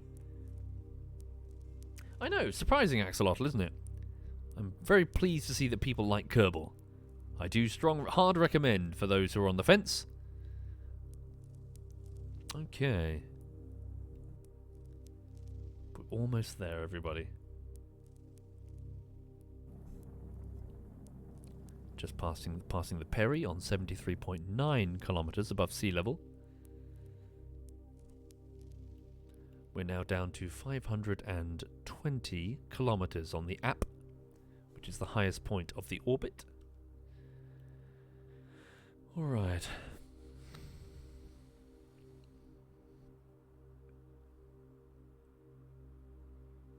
Yeah, absolutely, Frosh. It's one of these games where you wish you could go back and do that first experience again, where it's like, oh my god, I just landed on the moon. And as I keep saying, the thing that I keep repeating, you'll never be sucked in by moon hoax shit again. Because again, as I keep saying, you realize that, yeah, rocketry is difficult, but it's not that difficult. Once you've got a rocket that can fly up and sideways, or in any direction you want, it's fairly low tech. It's point and switch on rocket.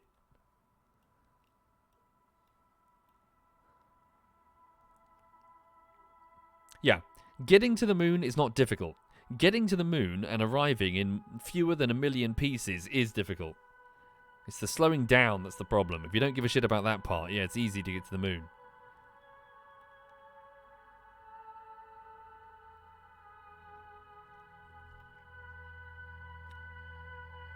Okay.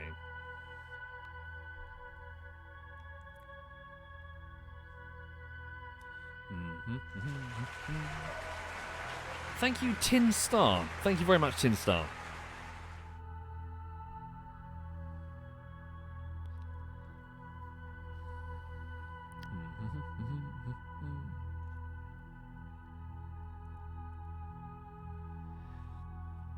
True, Gnurf, but yes, real life has a habit of conforming to natural laws, which tend not to change, so you can calculate them.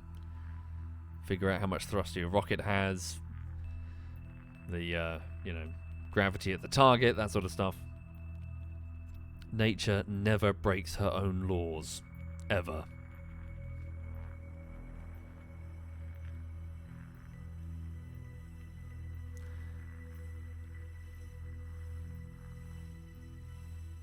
Okay.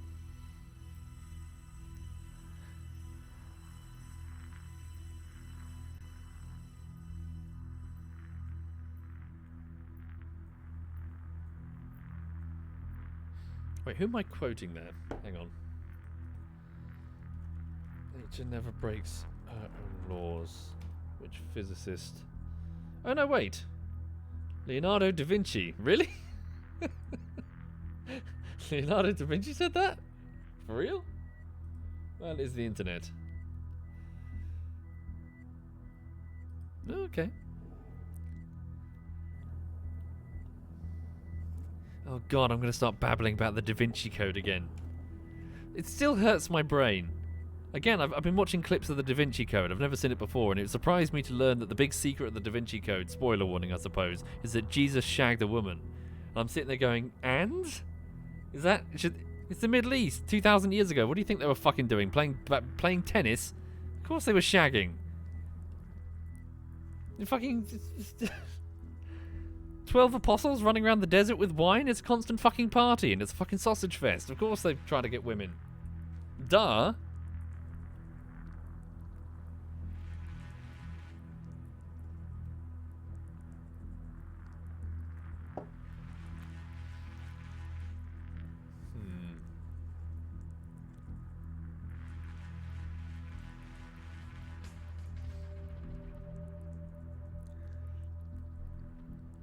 Right.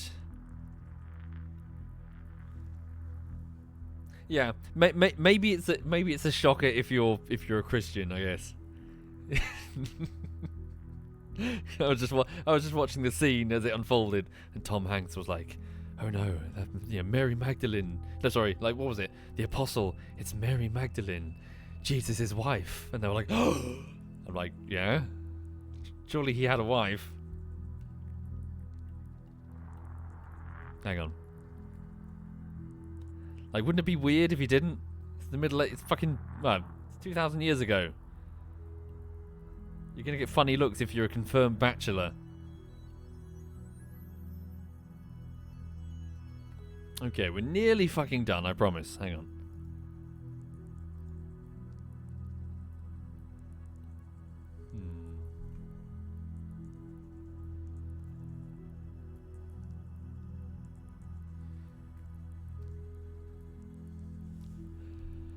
Yeah, actually, yeah. No, thinking about that, Junk. Yeah, that would have been a real twist. Holy shit. A real twist. The twist would have been it's a husband, not a wife. That would have been the, oh my god, what the fuck, the church is going crazy trying to, yeah.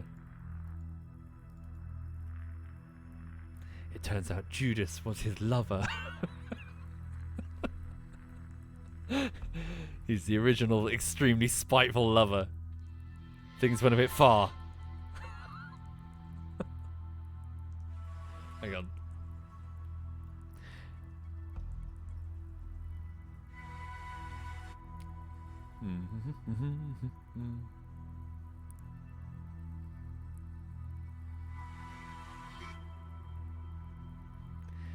Okay, so, sorry, for those joining this incredibly boring stream, I have been orbiting Eve for the better part of the last hour.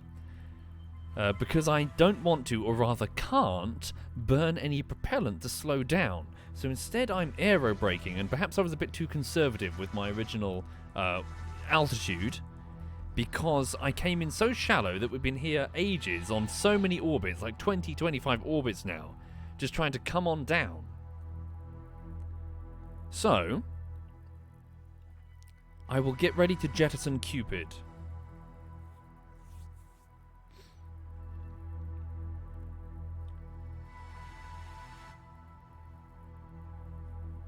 Do you reckon this should be enough?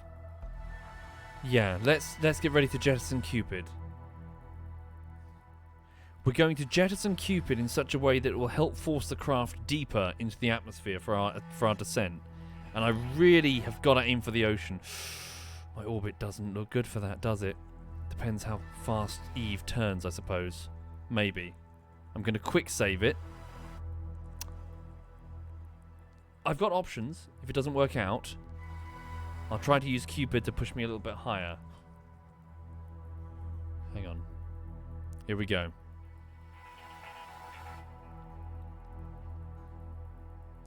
Cupid is the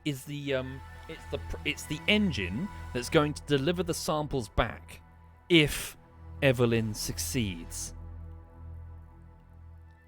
Here we go. Good luck, Evelyn. I really hope she does it. Okay. This is it. This is it. We can do it. This is it. I think. Here we go. We've reached the app. Stand by. Quick save it. Do not save after this. What is that animal doing? What are you doing, you donut?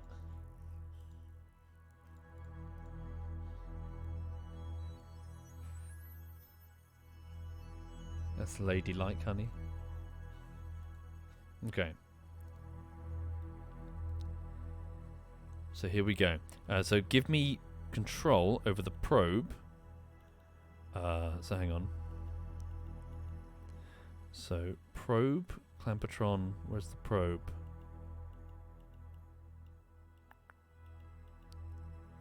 So control from here.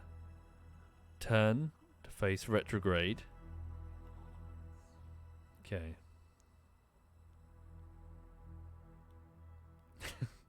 Spinning dog. So I'm hoping. So wait, the turn. So hang on. Let's turn it around to face prograde then, so that the detaching probe will push us a little bit lower. Here we go.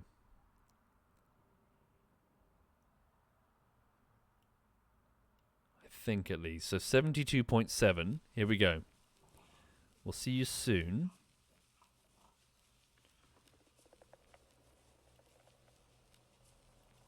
Get ready and... Oh wait, it's a decoupler, not a stacked separator. Control from here. Clampatron, here we go. 72.7. Undock. 72.6.10. So we have gone down a little bit. Fuck. Sass. Oh shit. She's fine. Cupid's fine. Right, Cupid. Cupid's like, woo! Hands in the air. Well done, Cupid. Cupid, initiate your sass. Okay, Cupid. We've passed your app, so we'd best burn quick. Pick up a bit of speed to clear the atmosphere. You're ready, are you not? Cupid's ready. We'll see you soon. Good luck. No, we won't. Your engine is off. Okay. It's not as much Delta V as I was hoping. Good luck, Cupid. Increase your Perry out of the atmosphere. There we go. Cupid's off. Good luck. Cupid is clear of the atmosphere. There he goes. Okay. Turn the craft retrograde. I hope we should be going through re-entry on the next one.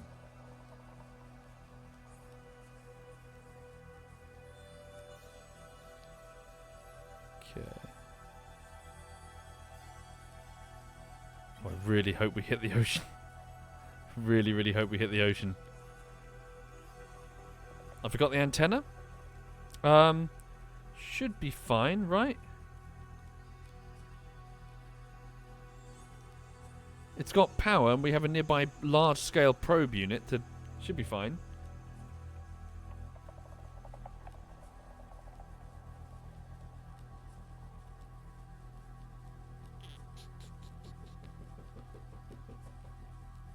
Oh, what's she doing? She's scratching herself.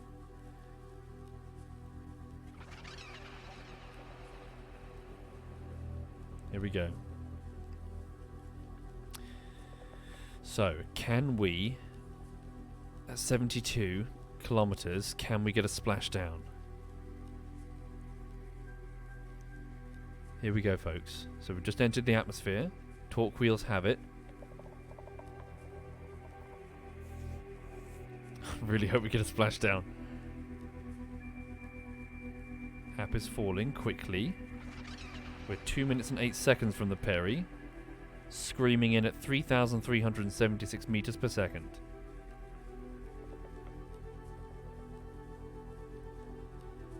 Here we go.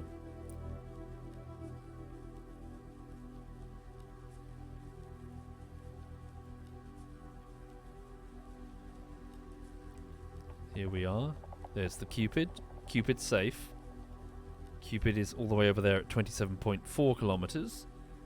Out of Eve's reach. We are not. She's grabbed us, and she's about to toss us around. We are 1 minute and 30 seconds from the Perry. Cupid's a small purple marker over there, tiny. Getting smaller, 29.9 kilometers and moving further. Here we go. Atmospheric compression in front of the craft.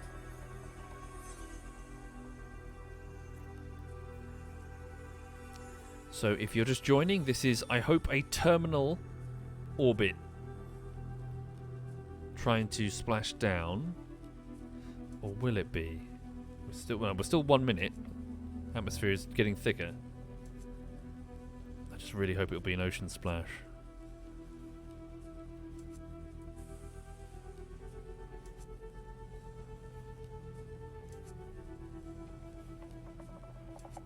Okay. 50 seconds from the Perry. App is 217 kilometers. It needs to hit 90 kilometers for a terminal. For terminal orbit. No, Cupid is safe, Damri. 35 seconds from 71.7 Perry. Kilometer Perry. Still 200. Okay. Right, we have so 105 kilometers to get lower. I'm worried this won't be the entry. We might miss the ocean. We're 16 seconds from the periapsis, the lowest point of our orbit. 180 kilometers on the apoapsis.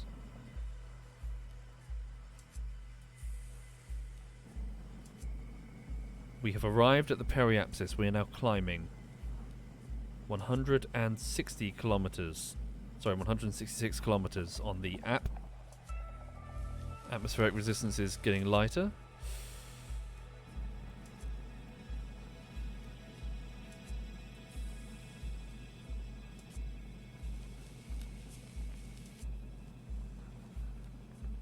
Damn.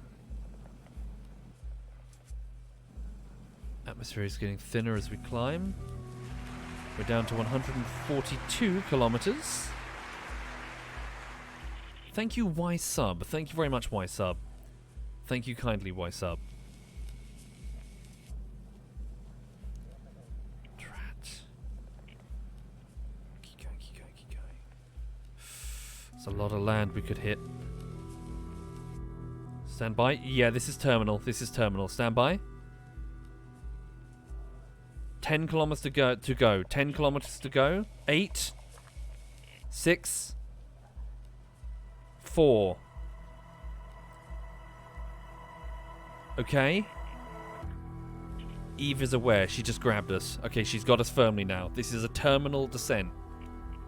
We are not escaping this. We're about to hard burn. So, we are not leaving the atmosphere anymore. Oh god, please don't hit the land. Oh god. Oh, if we hit the land, it's mission fail.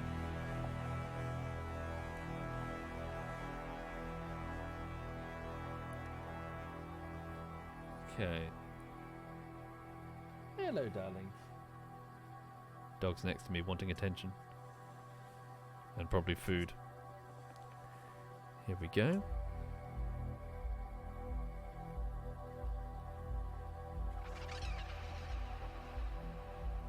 Look at that. Beautiful. Terrifying, but beautiful. Okay, so we're still climbing. We're still going to our apoapsis. So we're getting higher, but the apoapsis is within the atmosphere. So we're never escaping the drag.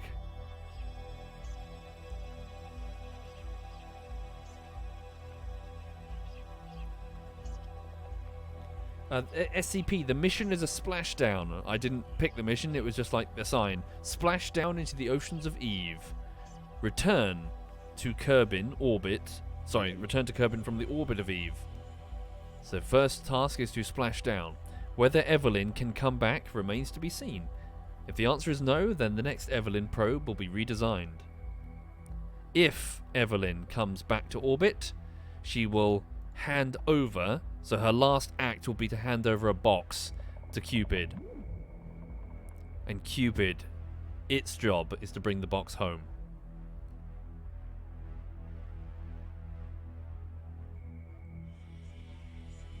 On final descent, yes indeed.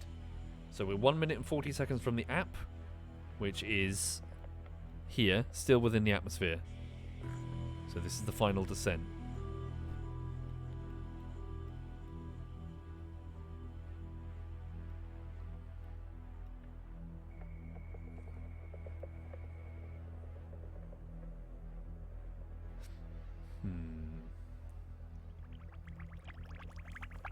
Thank you, Demand Bro. Thank you very much, Demand Bro.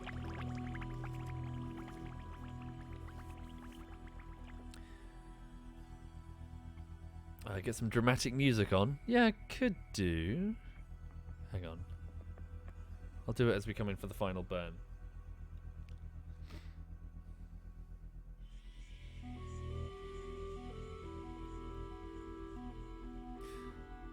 Oh, I'm really worried that we're going to hit land. Okay, we're 27 seconds from the final apoapsis.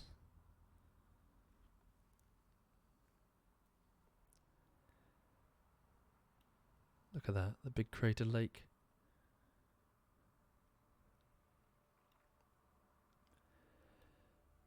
Okay, we're falling. This is it. Fingers crossed.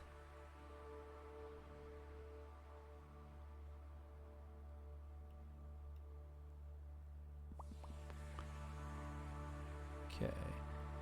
Put on some dramatic music for the descent, I think. Hang on.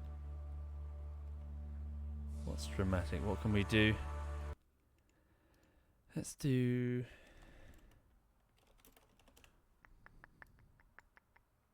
Yeah, let's do this one. Hang on.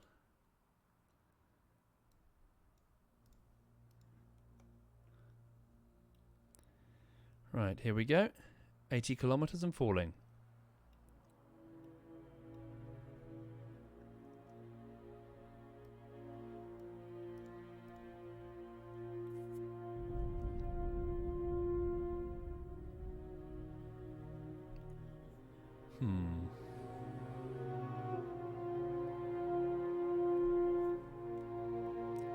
Please hit the damn ocean.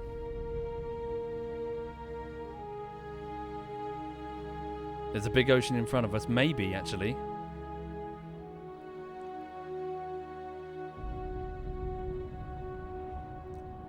.4 kilometers and falling.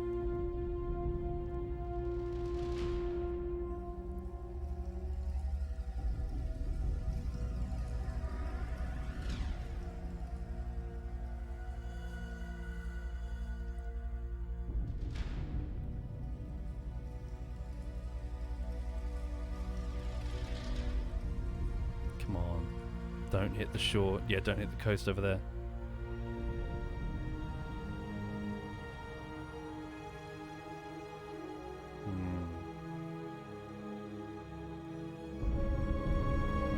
Here we go. Atmosphere is heating up massively.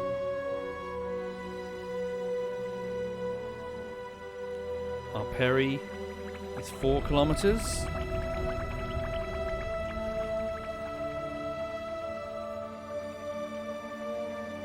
That's it. Peri's in the negative. It's rock. This is it. Hang on to something. Give me a spin. Good luck, Evelyn. It's all on you now.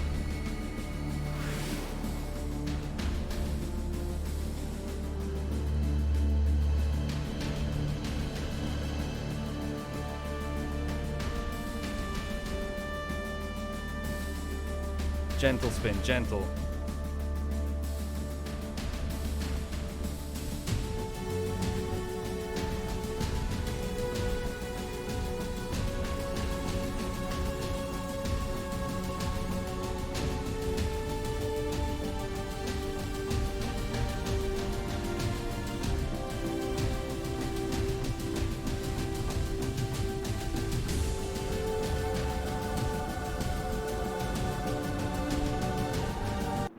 Oh, oh no! Right in the moment as well. God damn it. Oh, that's a shame. YouTube buffering.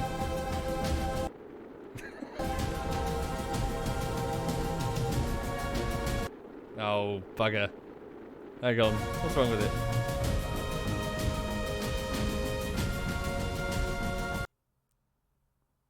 How weird. I think it's Kerbal. Kerbal's doing it. Hang on.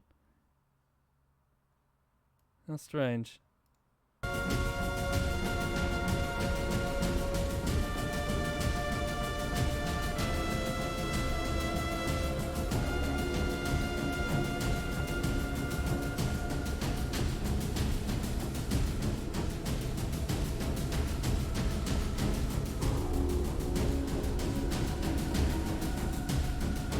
Come on, bring us in shallower. Don't hit that coast. Come on, so 60 kilometers, we're screaming through the atmosphere. Come on, bring us in shallower. Oh, it looks like we're gonna hit land.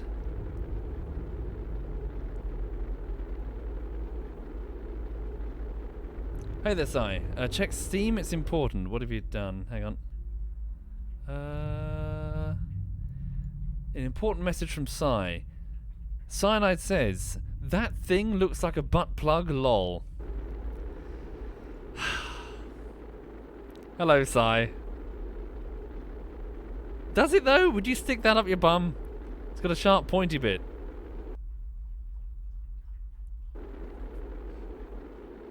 Hi there indeed, Sai. Oh no! Oh shit! Oh no! Oh no! Evelyn! Oh god! What happened? Fuck! A death wiggle. Did the sass wasn't able to hold it? Sai, I'm blaming you.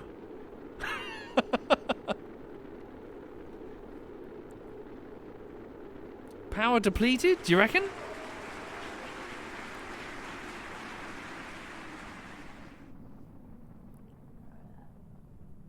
Oh, damn it. Damn it, damn it, damn it, damn it. The sass was off. Maybe it had power depletion. Oh, right, it's a good sign, though. I mean, looks like we might actually land in water after all that. As in, if I do the ascent the same way before. Yeah, maybe there's too much spinning. Maybe I should just let the torque wheels handle it. Shit. Will it still go? Splash down on Eve. Woo!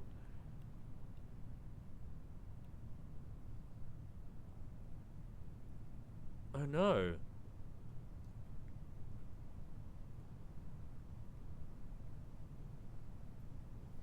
Okay. Yeah. I'll do it again, but better.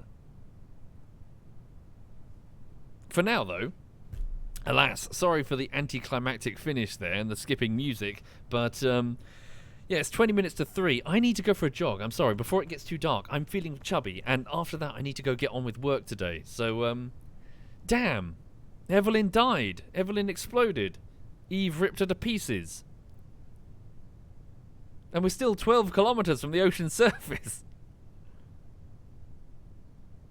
Damn. What happens if I jettison the heat shield? Oh, status locked. The probe has been completely destroyed.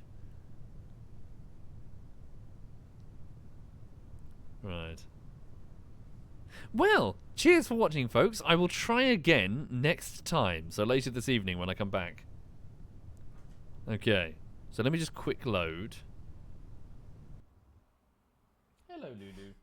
The dog wants attention. Hey, darling, come here. Come here. Hi. I think somebody's hungry. Are you hungry? Yes. Are you hungry? Yes, you are. You're a good gal. Yes. Hi. Yes. Yes, you're so good. You're so good. Oh, yes. Yes. Right. So, thank you for watching, everyone. I'll come back later, so I need to go and get on with work today. So, I'm working on a very big YouTube project, which is somewhere between good and oh god, what the fuck was I thinking? It's about 24 segments, so 24 chapters in finger quotes long. And it's a video essay on a game called The Forest, which was great fun, but it melted my fucking brain, and I just wanted to talk about why. Now, I finished parts 1 through 19. Parts 1 to 18 you can find linked below the stream in work-in-progress test renders. Please bear with me, they are quite obviously unfinished test renders, but there's some content down there if you're desperate. Thank you, Axolotl. Part 19 has just been finished yesterday, and so it took me about a week. It was a bit more complicated, I'm afraid. So section 19 out of 24 is up on Patreon and is also available for the Twitch subscribers on Discord, which is also linked below. So please bear with me. What I need to do now is I need to tighten the script for parts 20 to 24, the final stretch, the last tail end of this project. I know broadly. Well, I've typed out the script, obviously, but I just want to tighten it in places and make it a bit smoother. But before I do any of that, so before I spend the next 2 days just refining the script, I need to run. So, right, I'm going to get my jogging shoes on and stop being so chubby. Hello, darling. Yes, are you a good girl? Who's a good girl? Get this lady some food as well. Right. Thank you again, folks. Have a good one. Let me just have a look and see who's streaming. Hang on. Oh, yep, honey. I love you too. She's spun around in the chair to lick me in the face. Hi. Okay. So SWAT Knight is just chatting. Digby is doing regiments, whatever that is. Sorry. Hang on. I think Harry's doing Valorant. Let me hand you over to Harry then, so you can see Harry play if you want. Hang on. Right. Thank you, folks. Have a good one. Have a lovely afternoon, and see you this evening.